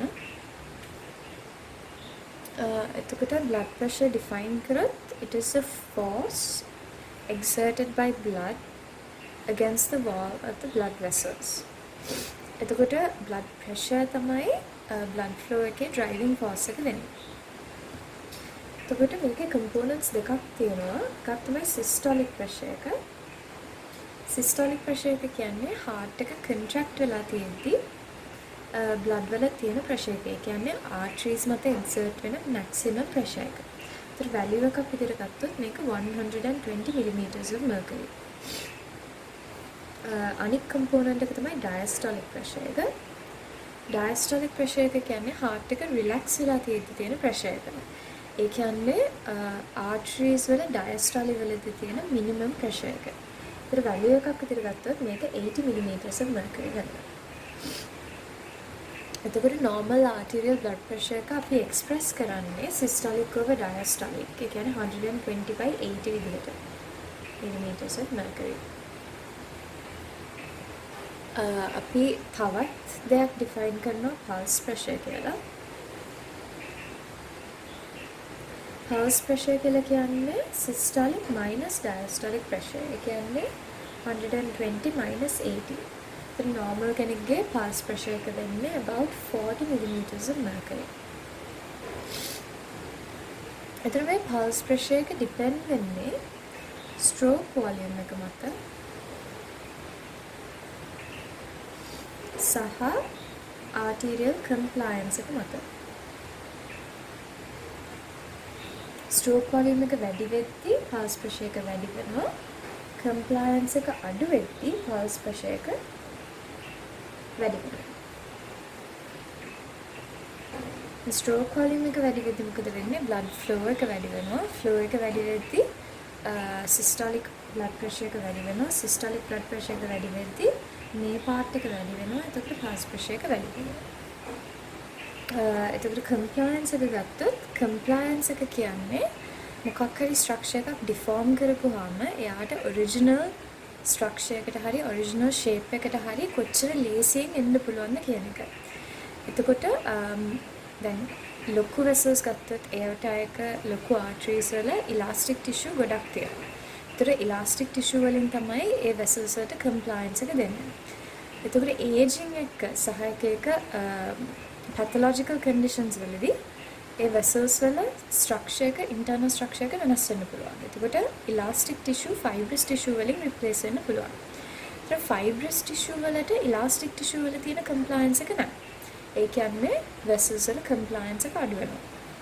එතන මේ elasticity එක හින්දා තමයි diastole වලදී blood pressure එක maintain වෙන්නේ. එතකොට vessels stretch වෙලා ආය original shape එකට එද්දී blood මත exert කරන pressure එකෙන් තමයි diastolic pressure එක එන්නේ. එතකොට මේ compliance එක අඩු වුණොත් එහෙම diastolic pressure එක අඩු වෙනවා. diastolic pressure එක අඩු වෙනවා කියන්නේ මේ difference එක වැඩි වෙනවා. ඒ කියන්නේ pulse pressure එක වැඩි වෙනවා කියන එක. එතකොට blood pressure ගැන කතා කරද්දී blood pressure වලට components දෙකක් තියෙන හින්දා convenience වලට අපි තවත් pressure එකක් define කරනවා mean arterial pressure කියලා. mean arterial pressure කියන්නේ average blood pressure එක. එතකොට මේක value එකක් විදිහට ගත්තොත් equation එක වෙන්නේ diastolic pressure plus 1/3 pulse pressure. එතකොට normal pressure එක 120/80 තියෙන කෙනෙක්ගේ mean arterial blood pressure එක වෙන්නේ 80 plus 1/3 times 120 minus 80. කියන්නේ approximately 93 millimeters of mercury විතර වගේ mean arterial blood pressure එකක් තමයි එන්නේ. ඒතර mean arterial blood pressure එක factors දෙකක් මත depend වෙනවා. එකක් තමයි cardiac output එක, අනිත් එක තමයි peripheral resistance එක, total peripheral resistance එක. The mean arterial pressure equals cardiac output times total peripheral resistance. cardiac output එක mainly බලපාන්නේ systolic blood pressure එකට, total peripheral resistance එක mainly බලපාන්නේ diastolic blood pressure එකට. blood pressure කියලා කියන්නේ ගොඩක් tightly regulate වෙන factor එකක්. ඒකට හේතුව තමයි blood pressure එක වැඩි වුණොත් හරි අඩු වුණොත් හරි ඒකෙන් ශරීරයට ගොඩක් හානි වෙන හින්දා. ඒතර blood pressure එක ගොඩක් වැඩි වුණොත් එහෙම heart එකට තියෙන workload එක වැඩි. එතකොට heart එක hypertrophy වෙන්න පුළුවන්. heart එකට තියෙන blood requirement එක වැඩි වෙනවා. එතකොට බ්ලඩ් සප්ලයි එක මදි වුණොත් heart එකට heart muscle එකේ කොටස් මැරෙන්න පුළුවන්. ඒ කියන්නේ මයෝකාඩියල් ඉන්ෆාක්ෂන් එකක් එන්න පුළුවන්. ඊට අමතරව බ්ලඩ් ප්‍රෙෂර් එක ගොඩක් වැඩි වුණාම කැපිලරීස් වල බ්ලඩ් ෆ්ලෝ එක වැඩි වෙනවා. එතකොට චූටි කැපිලරීස් රප්චර් වෙන්න පුළුවන්. එතකොට මේක බ්‍රේන් එක වගේ තැනක වුණත් එහෙම ස්ට්‍රෝක් එකක් එන්න පුළුවන්. එතකොට බ්ලඩ් ප්‍රෙෂර් එක ගොඩක් අඩු වුණොත් වෙන්නේ ටිෂුස් වලට පර්ෆියුෂන් එක මදි වෙනවා. එතකොට ටිෂු නෙක්‍රොසිස් එකක් වෙන්න පුළුවන්. ඒකින්ද බොඩි ෆන්ක්ෂන්ස් ඔප්ටිමම් ලෙවල් එකකට තියාගන්න බ්ලඩ් ප්‍රෙෂර් එක රෙගියුලේට් වෙන්න ඕනේ. එතකොට බ්ලඩ් ෆ්ලෝ එක අඩු වුණොත් හරි වැඩි වුණොත් හරි ඒක රෙගියුලේට් කරන්න මෙකැනිසම්ස් ಜಾති තුනක් තියෙනවා. පළවෙනි එක තමයි short term mechanisms, දෙවෙනි එක තමයි intermediate, තුන්වෙනි එක තමයි long term mechanisms. ඒතර අපි එකින් එකට කතා කරමු. අපි පළවෙනියටම කතා කරමු short term regulatory mechanisms. ඒතර short term regulatory mechanisms තුනක් තියෙනවා. පළවෙනි එක තමයි baroreceptor reflex එක. baroreceptor reflex එක ගත්තොත් මේක regulate වෙන්නේ blood pressures between 70 to 150.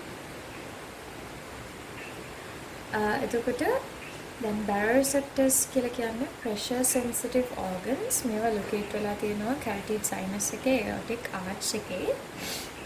blood pressure එක වැඩි වුණොත් එහෙම මේ baroreceptors හරහා blood flow එක වැඩි වෙනවා. blood flow එක වැඩි වෙද්දී baroreceptors වල stretch එක වැඩි වෙනවා. stretch එක වැඩි වෙද්දී ඒ වගේ firing rate එක වැඩි වෙනවා. ඒතර මේවා VMC එකට තමයි impulses ගෙනියන්නේ. ඒතර carotid sinus එකෙන් ගෙනියන්නේ glossopharyngeal nerve එකෙන්, aortic arch එකෙන් ගෙනියන්නේ vagus nerve එකෙන්. VMC එකෙන්දී detect කරනවා දැන් blood pressure එක වැඩි වෙලා කියලා. ඒතර VMC එකෙන් කරන්නේ vagal output එක වැඩි කරනවා. vagal output එක වැඩි වුණාම heart rate එක අඩු කරනවා. heart rate එක අඩු වෙන හින්දා cardiac output කියලා කියන්නේ stroke volume times heart rate. heart rate එක අඩු වෙද්දී cardiac output එක අඩු වෙනවා. එතකොට blood pressure එක අඩු වුණොත් ඕකේ අනිත් පැත්තට තමයි වෙන්නේ. blood pressure එක අඩු වුණොත් baroreceptor stimulation එක අඩු වෙනවා. එතකොට firing rate එක අඩු වෙනවා. එතකොට nucleus of tractus solitarius එක VMC එකේ nucleus of tractus solitarius එකේ VMC එක stimulate වෙනවා. එතකොට sympathetic discharge එක වැඩි වෙනවා.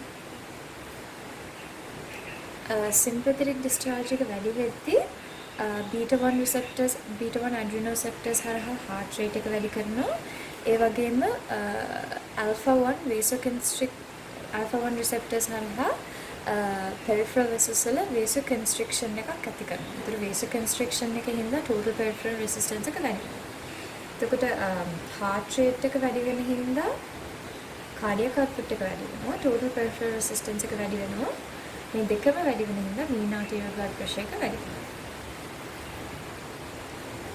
එතකොට මේ baroreceptor mechanism එකෙන් තමයි postural changes වලදී blood pressure එක maintain කරන්නේ. මේ mechanism එක delay වෙනවා නම් නැත්නම් mechanism එකේ මොකක් හරි ප්‍රශ්නයක් තියෙනවා නම් postural hypertension නැත්නම් orthostatic hypertension වෙනවා. එතනදී වෙන්නේ දැන් lying down position එකක ඉඳන් එකපාරටම හිටගත්තාම gravity නිසා dependent positions වල venous pooling එකක් එනවා. ඒකට venous pooling එකකින් central venous pressure එක අඩු වෙනවා. central venous pressure එක අඩු වෙද්දී baroreceptor stimulate වෙනවා. stimulate වෙලා blood pressure එක normal level එකට එනවා. mechanism එක delay වුණොත් එහෙම blood pressure එක normal level එකට එන්න delay එකක් තියෙනවා. ඊළඟට තියෙන්නේ chemoreceptor reflex එක. ඒතර chemoreceptors locate වෙලා තියෙන්නේ carotid bifurcation එකේ aortic arch එකේ. මේ වගේ තියෙන receptors low oxygen වලින් stimulate වෙනවා and high carbon dioxide වලින් stimulate වෙනවා. Also H+. එතකොට මේවට රෙස්පොන්ස් එකක් විදිහට දැන් මේකෙන් ඩිටෙක්ට් කරන්නේ බ්ලඩ් ෆ්ලෝ එක මදි කියන එකනේ. එතකොට මේවට රෙස්පොන්ස් එකක් විදිහට VMC එකෙන් සිම්පැතටික් ඩිස්චාර්ජ් එක වැඩි කරනවා හાર્ට් එකටයි ආර්ටීරියල්ස් වලටයි. ඒතර හાર્ට් රේට් එක වැඩි වෙනවා සහ කාඩියක් අවුට්පුට් එක වැඩි වෙනවා. ඒට අමතරව ජෙනරලයිස්ඩ් vasoconstriction එකක් වෙනවා. ඒ vasoconstriction එකකින් total peripheral resistance එක වැඩි වෙලා vena arterial pressure එක වැඩි වෙනවා. ඊළඟට තියෙන්නේ CNS ischemic response එක. CNS ischemic response එක function වෙන්නේ vena arterial pressure එක 40 millimeters of mercury වලට වඩා අඩු වෙනවා. එතකොට මෙතනදි වෙන්නේ vena arterial pressure එක ගොඩක් වැඩි නම් cerebral blood flow එක අඩු වෙනවා. cerebral blood flow එක අඩු වෙද්දී VMC එක තියෙන brain එකේනේ. ඒතර VMC එක hypoxic වෙනවා. VMC එක hypoxic වෙද්දී ඒක directly stimulate වෙනවා hypothalamus එකෙන් sympathetic output එක වැඩි කරනවා. එතකොට මේ sympathetic output එක වැඩි වෙද්දී intense vasoconstriction එකක් වෙනවා මුළු ඇඟේ සියලුම vessels වල vasoconstriction එකක් වෙනවා. ඒ vasoconstriction එකකින් හින්දා blood pressure එක වැඩි වෙනවා. දැන් ඔය කතා කරේ short term regulatory mechanisms. ඒතර මේවා blood pressure එක වෙනස් වෙලා පොඩි වෙලාවකින් activate වෙනවා. ඒ කියන්නේ few seconds to few minutes. ඊළඟට තියෙන intermediate mechanisms. intermediate mechanisms තුනක් තියෙනවා. renin-angiotensin vasoconstrictor mechanism එක, stress relaxation එක සහ capillary fluid shift. ඒතර මේවා blood pressure එක change එකක් වෙලා ටික වෙලාවකින් කියන්නේ minutes to hours ඇතුළත activate වෙන mechanisms. ඒත් පළවෙනි එක renin-angiotensin ගත්තොත්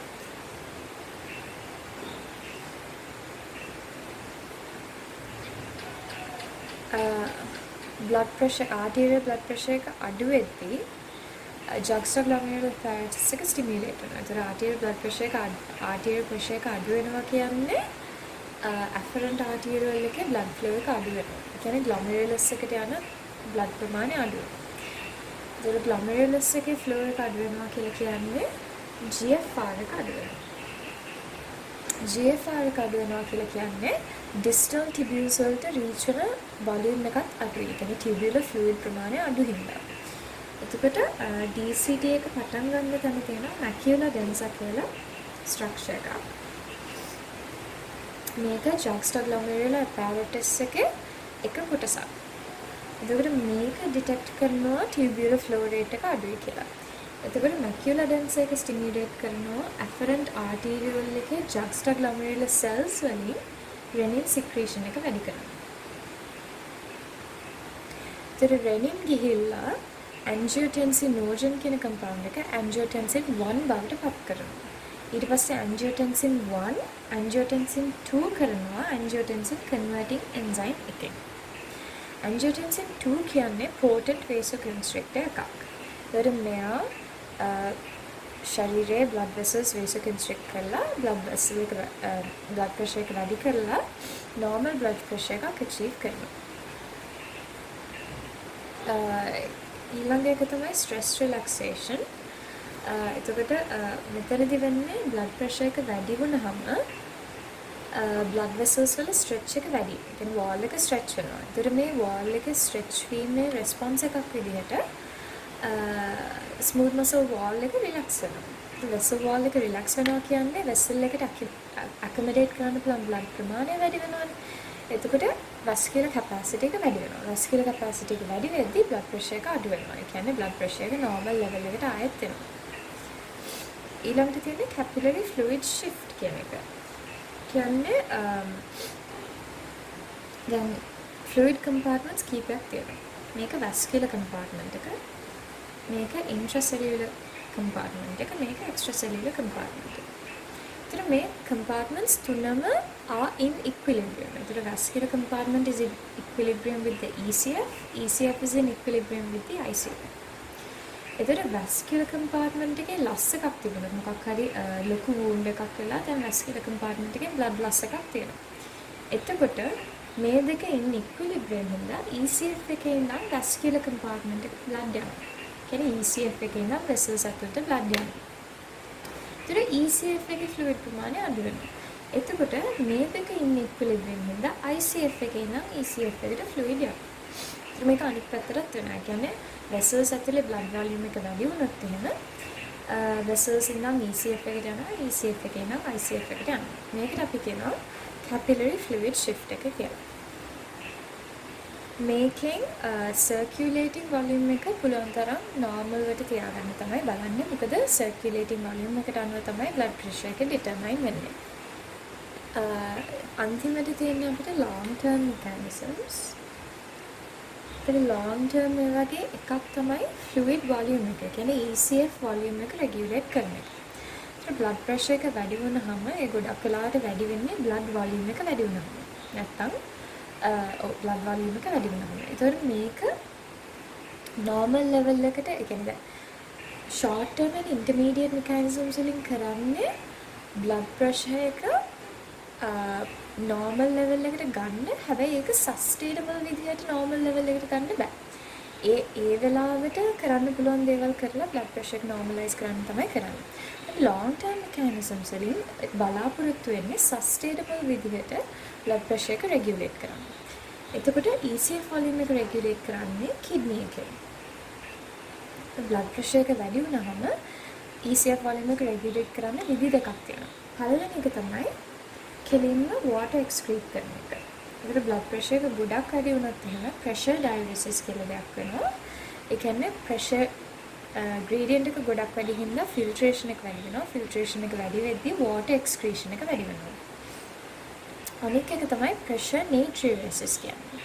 ඒකට blood sodium ප්‍රමාණය වැඩි වෙද්දී kidney එකෙන් excrete කරන sodium ප්‍රමාණය වැඩි වෙනවා. ඒකට aldosterone secretion එක අඩු කරලා sodium reabsorption එක අඩු කරලා excrete කරන sodium ප්‍රමාණය වැඩි කරනවා.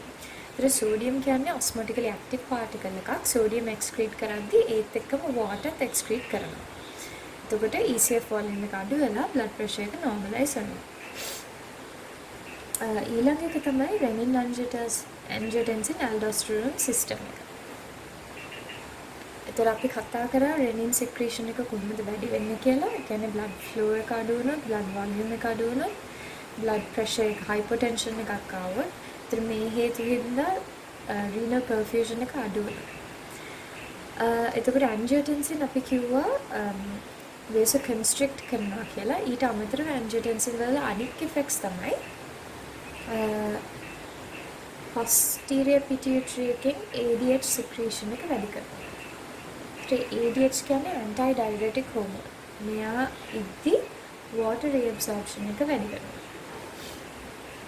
ඊට පස්සේ hypothalamus එකට ගිහිලා thirst center එක stimulate කරලා water intake එක වැඩි කරනවා. ඒතර water intake එක වැඩි වුණාම blood volume එක expand වෙලා blood pressure වැඩි වෙනවා. ඊට පස්සේ මෙයාට angiotensin වලට direct effect එකක් තියෙනවා kidney එකට.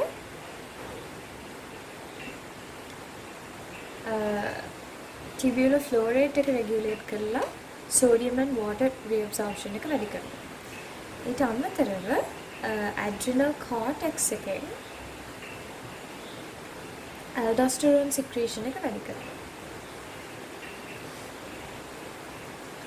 aldosterone secretion එක වැඩි වෙද්දී aldosterone tubular level එකේ කියන්නේ විශේෂයෙන්ම DCT එකේ late DCT එකේ සහ collecting ducts වල සහ collecting tubules වල sodium reabsorption එක වැඩි කරනවා. ඒතර sodium එක passively water reabsorption එකක් වැඩි වෙනවා. එතකොට blood volume එක වැඩි වෙලා blood pressure එක වැඩි වෙනවා. hormones වලින් blood pressure එක regulate වෙනවා short term and long term. ඒතර epinephrine norepinephrine ගත්තොත් heart එකට effects වෙන්නේ beta 1 adrenoceptors හරහා heart rate එක වැඩි කරනවා සහ contractility එක වැඩි කරලා stroke volume එක වැඩි කරනවා. ඒතර මේ දෙක වැඩි වෙද්දී cardiac output එක වැඩි වෙනවා. ඒතර alpha 1 receptors හරහා vascular constriction එකක් ඇති කරනවා. ඒතර මේ vasoconstriction එකකින් TPR එක වැඩි වෙනවා. TPR එක වැඩි වෙද්දී මේ දෙකම වැඩි වෙද්දී blood pressure එක වැඩි වෙනවා. අනිත් එක තමයි ANP. නැත්නම් atrial natriuretic peptide. මේක රිලීස් කරන්නේ atria වලින් blood pressure එක blood volume එක වැඩි වෙද්දී atrial stretch එක වැඩි වෙනවා. stretch එක වැඩි වෙද්දී තමයි AMP release කරන්නේ. AMP වලින් GFR එක වැඩි කරනවා. GFR එක වැඩි කරලා filtration එක වැඩි කරනවා. filtration එක වැඩි වෙද්දී renal water and sodium excretion එක වැඩි වෙනවා. ඊට අමතරව aldosterone secretion එක සහ angiotensin secretion එක අඩු කරනවා. renin release එක අඩු කරලා. AMP also reduces systemic vascular resistance. resistance එක අඩු වෙනවා කියන්නේ TPR එක අඩු වෙනවා. ඒ කියන්නේ blood pressure එක අඩු වෙනවා. එතකොට arterial blood pressure එක එක factors මත depend වෙනවා. ඒතර age එකත් එක්ක blood pressure එක වෙනස් වෙන්න පුළුවන්. ගොඩක් young අයගේ blood pressure එක අඩුයි.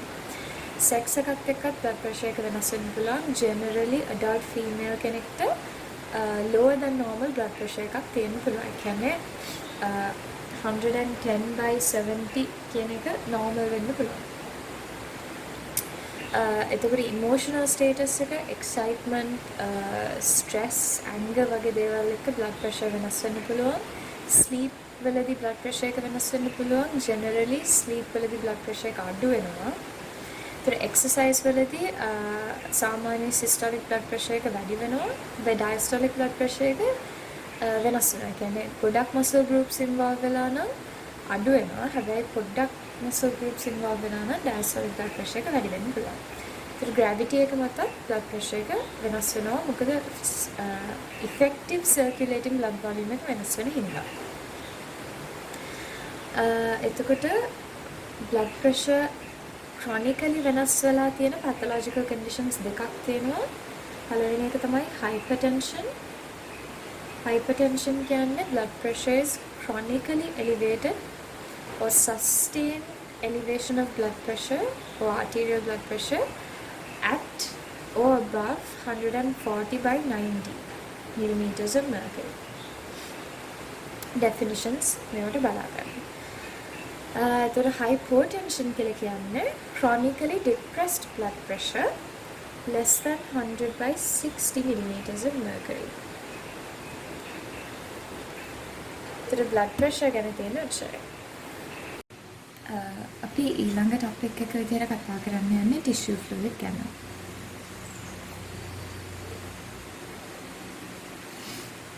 ඉස්සෙල්ලාම අපි බලමු tissue fluid කියන්නේ මොකක්ද? tissue fluid හැදෙන්නේ කොහොමද කියලා. එතකොට body composition එක ගත්තොත් එහෙම normal 70 kg එක්කෙනෙක්ගේ general body water percentage එක 60% විතර. එතකොට මේ total body water එක divide වෙනවා intracellular fluid විදිහටයි extracellular fluid විදිහටයි. Intracellular fluid කියන්නේ මේ 60% total body water වලින් 2/3. Extracellular fluid කියන්නේ 1/3. මේක ආයෙත් බෙදනවා plasma සහ interstitial fluid විදිහට. interstitial fluid 3/4, plasma 1/4. එතකොට මේ 3/4 interstitial fluid එක තමයි අපි කියන්නේ tissue fluid කියලා. ඒ කියන්නේ cells අතර තියෙන fluid එක. එතකොට මේ fluid එකේ composition එක ගත්තොත් plasma වලට ගොඩක් දුරට සමානයි.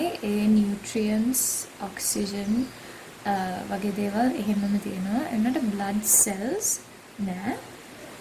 ඊට අමතරව protein content එකත් plasma වලට වඩා ගොඩක් අඩුයි. මොකද protein එච්චරම ලේසියෙන් capillaries වලින් filter වෙන්නේ නැති හින්දා. එතකොට plasma and interstitial fluid හරහා fluid exchange, fluid සහ substances exchange වෙන විදි හතරක් තියෙනවා. එතකොට water insoluble substances කෙලින්ම diffuse වෙනවා plasma membrane එක හරහා. water soluble substances vessels වල pores ඇතුලෙන් තමයි extracellular fluid එකට යන්නේ.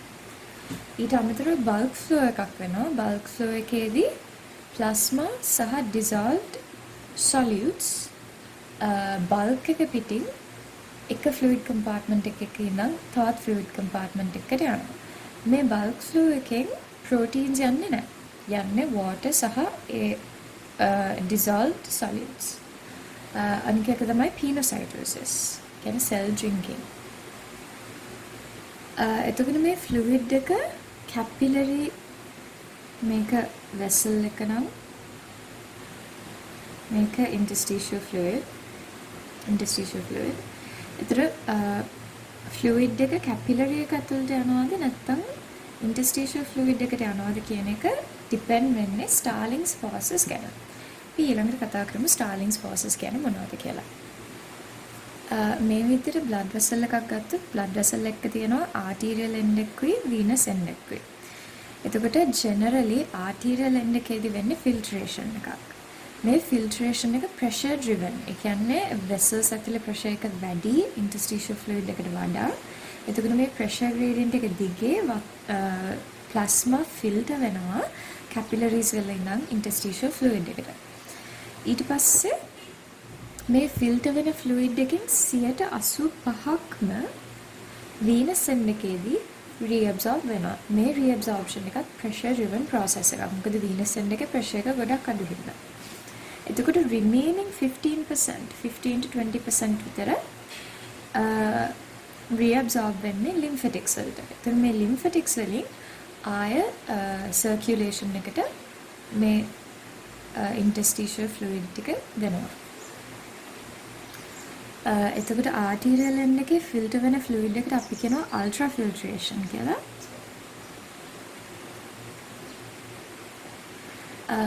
lymphatic reabsorption එක important වෙන්න හේතු දෙකක් තියෙනවා. පළවෙනි එක තමයි lymphatics වලින් remaining 15% reabsorb වෙන හින්දා filtration and reabsorption කියන processes දෙක nearly comparable. ඒ කියන්නේ ඒ දෙක equilibrium එකට එනවා.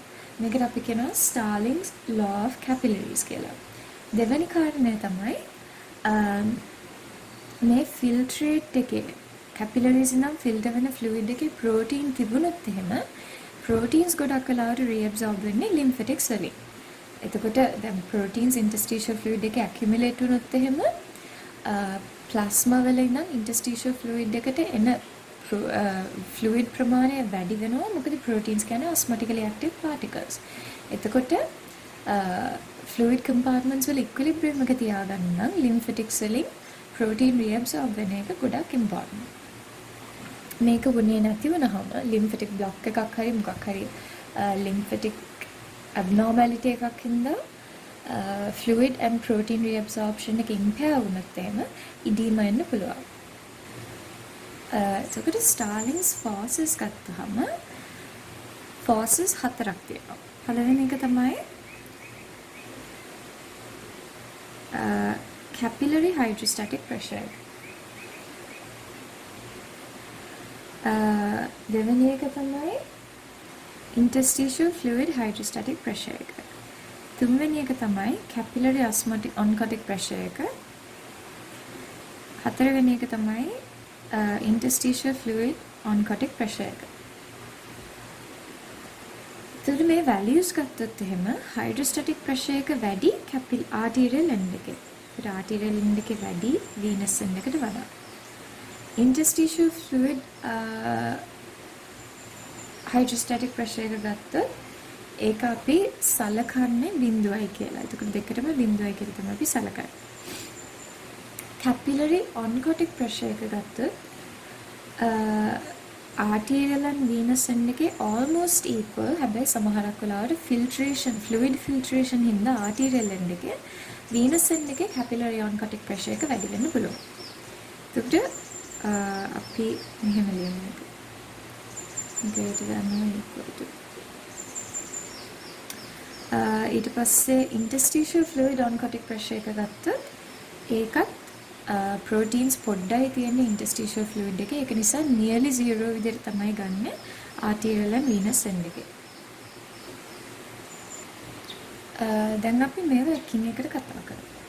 ඒතර hydrostatic pressure, capillary hydrostatic pressure ගත්තොත් මේ obviously capillary hydrostatic pressure එක වැඩි වුණොත් filtration එක වැඩි වෙනවා.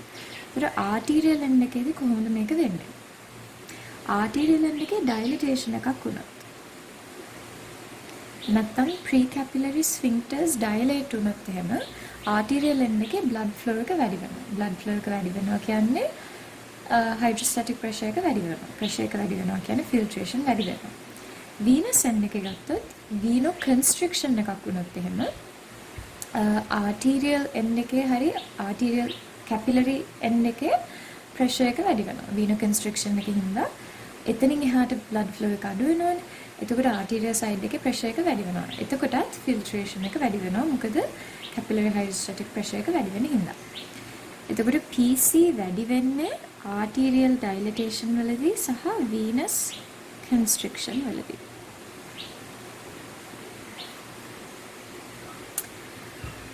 එතකොට interstitial fluid hydrostatic pressure එක ගත්තොත් එහෙම ඒක generally අපි 0 විතර ගන්න. හැබැයි organ එකකින් organ එකට වෙනස් වෙන්න පුළුවන්.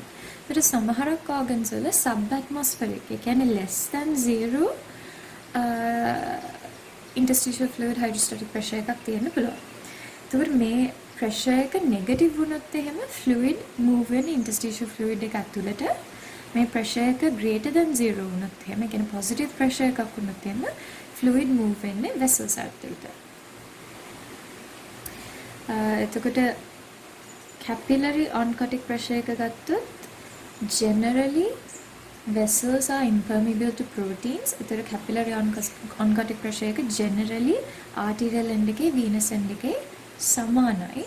හැබැයි arterial end එකේ fluid filter වෙන හින්දා venous end එකට එන fluid ප්‍රමාණය අඩුයි. ඒතර මේ fluid ප්‍රමාණය අඩු වෙද්දී තියෙන protein ටික venous end එකේදී concentrate වෙනවා. ඒ නිසා venous end එකේ capillary oncotic pressure එක වැඩි වෙනවා. capillary oncotic pressure එක වැඩි වුණාම fluid movement එක වෙන්නේ interstitial fluid එකේ ඉඳන් capillaries ඇතුළට.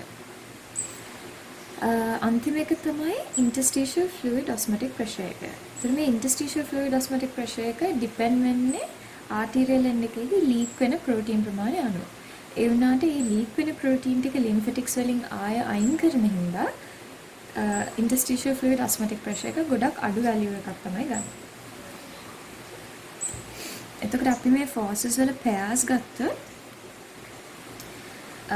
PC වැඩි වෙද්දී filtration වැඩි වෙනවා. PIF වැඩි වෙද්දී filtration අඩු වෙනවා. එතකොට මේ දෙක අතර pressure gradient එකට අපි කියනවා hydrostatic pressure gradient එක කියලා. ඒතර PC minus PIF කියන්නේ hydrostatic pressure gradient එක. PC වැඩි නම් filtration වැඩි, IF වැඩි නම් PIF වැඩි නම් filtration අඩුයි. oncotic pressures ගත්තොත් එහෙම pi C කියන්නේ capillary oncotic pressure එක, pi IF කියන්නේ interstitial fluid osmotic pressure එක. මේ දෙකේ difference එක තමයි oncotic pressure difference එක. එතකොට pi C වැඩි නම් reabsorption එක වැඩි, pi IF වැඩි නම් reabsorption එක අඩුයි. එතකොට Starling's law නැත්නම් Starling's hypothesis එකෙන් කියවෙන්නේ net filtration එක capillaries වලින් තියෙන net fluid filtration එක depend වෙන්නේ hydrostatic pressure gradient එක සහ oncotic pressure gradient එක අතර තියෙන balance එක මත කියලා. ඒ කියන්නේ hydrostatic pressure gradient එක minus oncotic pressure gradient එක. මේකට අපි කියනවා net driving pressure එක. නැත්නම් net filtration pressure එක. ඒතර මේක තමයි Starling's law. එතකොට rate of fluid filtration ගත්තොත් rate එක depend වෙන්නේ net filtration pressure එක මත සහ filtration coefficient එක මත. ඒ කියන්නේ KF. KF depend වෙන්නේ vascular permeability එක මත සහ surface area එක මත. permeability එක වැඩි වෙද්දී KF වැඩි වෙනවා. එතකොට filtration rate එක වැඩි වෙනවා. surface area එක වැඩි වෙද්දී KF වැඩි වෙනවා. filtration rate එක වැඩි වෙනවා. දැන් Starling's forces වල abnormality එකක් තිබ්බොත් මොකද වෙන්නේ? and diseases වලදී Starling's forces වල imbalance එකක් තියෙන්න පුළුවන් විදි තුනක් තියෙනවා. පළවෙනි එක තමයි filtration වැඩි වෙන්න පුළුවන්. ඒතර excess filtration එකක් තිබුණොත් එහෙම Starling's forces වල imbalance එකක් තියෙනවා. නැත්තම් reabsorption එක impair වෙන්න පුළුවන්. reabsorption එක impair වුණොත් ඒත් Starling's forces වල imbalance එකක් තියෙනවා. තුන්වෙනි එක තමයි lymphatic block එකක් තිබුණා. නැත්තම් impaired lymphatic drainage. drainage එක අඩු. එතකොට මේ තුනෙන් එකක් වුණොත් එහෙම Starling's forces වල imbalance එකක් තියෙනවා. එතකොට excess tissue fluid accumulate වෙනවා interstitium එකේ. එතකොට වෙන්නේ අපි මේ condition එකට කියනවා edema කියලා. එතකොට අපි එකින් එකට බලමු මේ situations කොහොමද වෙන්නේ සහ ඒ වගේ edema එන්නේ කොහොමද කියලා. එතකොට පළවෙනි එක ගත්තොත් එහෙම filtration excess එකක් එන්න පුළුවන් විදි දෙකක් තියෙනවා. පළවෙනි එක තමයි capillary hydrostatic pressure එක වැඩි වුණොත්. ඒතර capillary hydrostatic pressure එක වැඩි වෙන්න පුළුවන් body එකේ salt and water content එක වැඩි වෙද්දී. ඒ salt and water content එක වැඩි වෙන්න retention එකක් තියෙනවා. retention එක එන්න ප්‍රධාන හේතු දෙකක් තියෙන්න පුළුවන්. පළවෙනි එක තමයි mineralocorticoid excess. ඒ කියන්නේ aldosterone වගේ compounds වැඩි වුණොත් aldosterone වලින් කරන්නේ salt and water retention එක DCT එකේ sodium absorption එක වැඩි කරලා. එතකොට body salt and water content එක වැඩි වෙනවා. එතකොට generalized increase in blood pressure එකක් වෙනවා. ඒතර blood pressure එක වැඩි වෙද්දී capillary hydrostatic pressure එකත් වැඩි වෙනවා. ඊළඟ එක තමයි acute නැත්නම් chronic renal failure. එතකොට kidney එකේ function එක වෙන්නේ ඇඟේ excess salt and water and other compounds excrete කරන එක. එතකොට kidney failure එකක් වුණොත් එහෙම ඒ function එක හරියට වෙන්නේ නැහැ. ඒ කියන්නේ water retention එකක් සහ salt retention එකක් වෙනවා. එතකොටත් වෙන්නේ blood pressure එක වැඩි වෙනවා. ඒකින්ද capillary hydrostatic pressure එකත් වැඩි වෙනවා. capillary hydrostatic pressure වැඩි වෙන්න පුළුවන් තවත් හේතුවක් තමයි venous pressure එක වැඩි වෙනවා. එතකොට venous pressure එක වැඩි වෙන්න පුළුවන් heart failure වලදී. ඒක වෙන්නේ කොහොමද කියලා අපි ඩිස්කස් කරමු. ආය venous obstruction එකකදී. ඒතර අපි කිව්වා venoconstriction එකක් වුණොත් එහෙම venous pressure එක වැඩි වෙනවා කියලා. එතකොට venous pressure එක වැඩි වෙද්දී filtration එක වැඩි වෙනවා කියලා අපි කිව්වා. ඒ වගේම තමයි venous obstruction එකකදී venous end එකෙන් blood යනවා, ඒ කියන්නේ flow out එක අඩුයි. ඒතර outflow එක අඩු වෙනහම arterial end එකේ blood accumulate වෙනවා. ඒ accumulation එකෙන් හින්දා filtration වැඩි වෙනවා. ඊළඟ එක තමයි venous pumps fail වෙනවා. එතකොට venous pumps fail වුණොත් ආයෙත් වෙන්නේ arterial end එකේ blood accumulate වෙන එක. ඊළඟ එක තමයි arterial dilation එකක් වුණොත්. ඒ කියන්නේ arterial resistance එක අඩු වුණොත්. arterial resistance එක අඩු වෙන්න පුළුවන් body එකෙන් generate කරන heat ප්‍රමාණය ගොඩක් වැඩි වුණොත්. ඒ කියන්නේ heat excess එකක් තිබුණොත්. මොකද core temperature එක වැඩි වෙද්දී vasodilation එකක් වෙනවා. ඒ කියන්නේ arterial dilation එකක්, arterial end එකේ dilation එකක් වෙනවා කියන එක. ඊළඟ එක තමයි sympathetic tone එක නැති වුණොත්. ඒතර sympathetics වලින් අපි දන්නවා peripheral vessels වල vasoconstriction එකක් ඇති කරනවා alpha 1 adrenoceptors හරහා. ඒතර sympathetic tone එක නැති වුණොත් එහෙම arterial dilation එකක් වෙනවා. ඊළඟ එක තමයි vasodilated drugs. එතකොට මේ ඩ්‍රග්ස් දෙනවා hypertensive patients වලට. ඒතර vasodilative drugs හින්දා arterial dilation එකකින් හින්දා hydrostatic pressure එක වැඩි වෙලා filtration එක වැඩි වෙන්න පුළුවන්. ඒතර මේ ඔක්කොම හේතු හින්දා filtration එක වැඩි වෙනවා. එතකොට edema වෙන්න පුළුවන්. ඒතර filtration එක වැඩි වෙන්න පුළුවන් අනික් හේතුව තමයි capillary permeability එක වැඩි වෙනවා.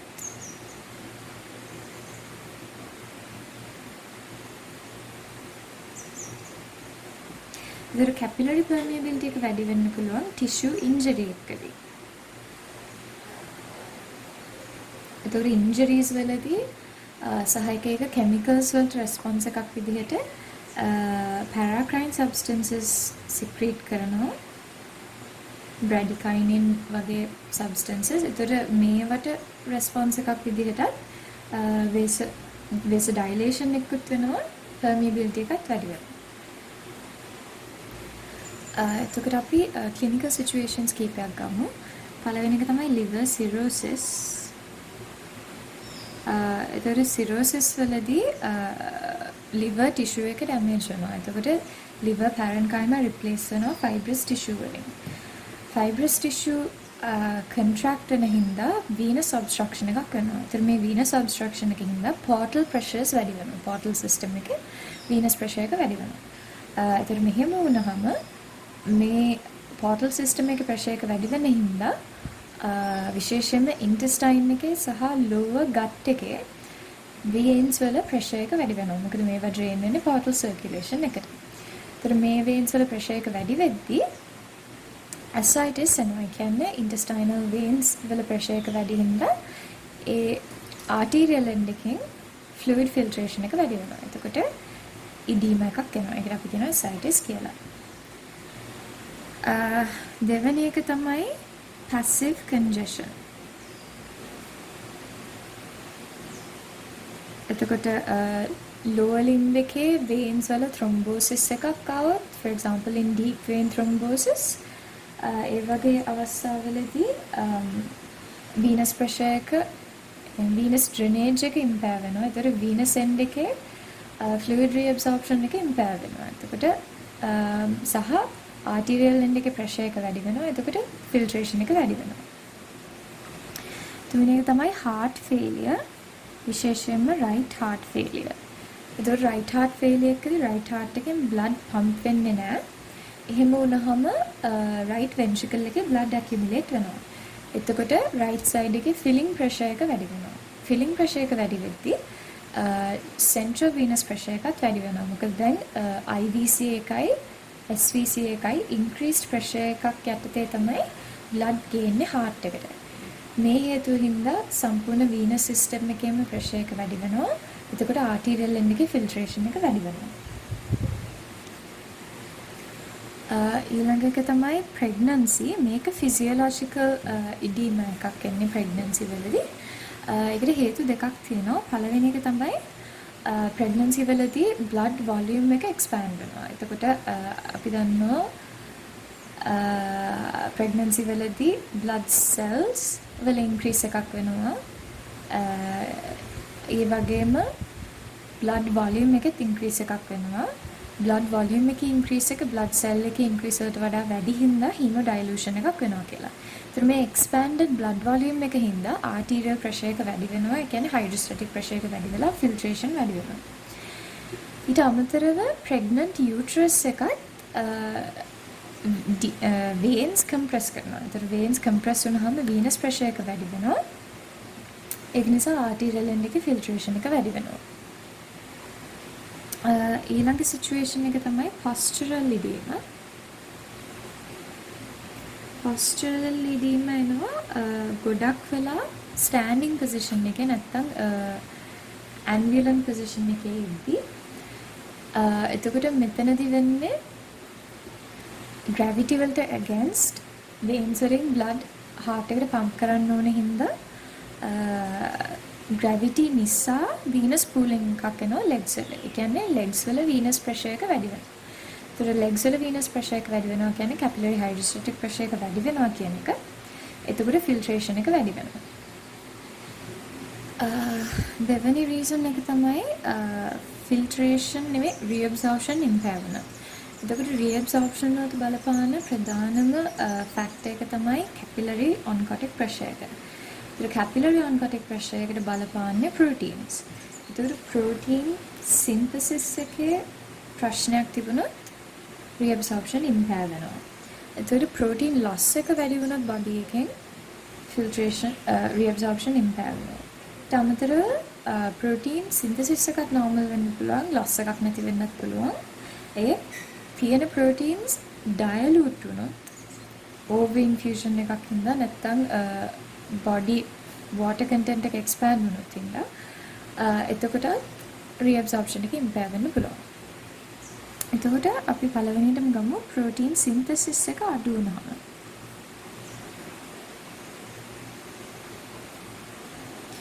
ප්‍රෝටීන් සින්තසිස් එක අඩු වෙන්න පුළුවන් liver diseases වලදී. ඒත් liver cirrhosis වලදී වෙන තවත් දෙයක් තමයි ප්‍රෝටීන් සින්තසිස් එක ඉම්පෙයාර් වෙන එක. ඒතර ෆිල්ටරේෂන් වැඩි වෙනවට අමතරව රීඇබ්සෝර්ප්ෂන් එකත් අඩු වෙනවා. පළවෙනි එක liver disease. දෙවෙනි එක තමයි malnutrition. ඒතර malnutrition විශේෂයෙන්ම protein energy malnutrition එකකදී අලුත් protein synthesize කරන්න තරම් body එකේ amino acids නැහැ. එතකොට protein synthesis එක අඩු වෙනවා. ඒතර plasma protein synthesis එක අඩු වෙද්දී capillary oncotic pressure එක අඩු වෙනවා. එතකොට reabsorption impair වෙනවා.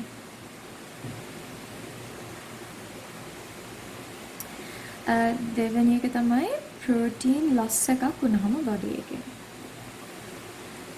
ඒතර protein loss එකක් මේ විදිහට එන්න පුළුවන් nephrotic syndrome එක. nephrotic syndrome කියන්නේ kidneys වලින් protein loss එකක් තියෙනවා.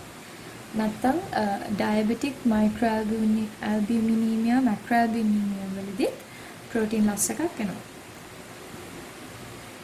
තව protein losing enteropathy කියලා condition එකක් තියෙනවා. මේකෙදි intestines වලින් protein loss එකක් තියෙනවා. තවත් දෙයක් තමයි tissue injury වලදී. for example burns වලදී සහ wounds වලින් විශේෂයෙන්ම albumin loss එකක් තියෙනවා. dehydration එකක් වෙනවා. fluid loss එකකින්ද ඒත් එක්ක albumin loss එකකුත් තියෙනවා. තුන්වෙනි එක තමයි අපි කියවා වගේ dilution එක. වුණා. over infusion හින්දා වෙන්න පුළුවන්. නැත්නම් sodium and water retention හින්දා වෙන්න පුළුවන්.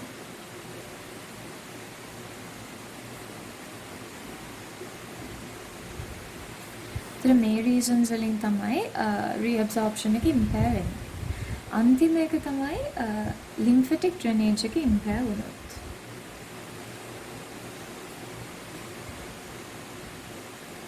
ඒතර lymphatic drainage එක impair වෙන්න හේතු කීපයක් තියෙනවා. එකක් තමයි tumors.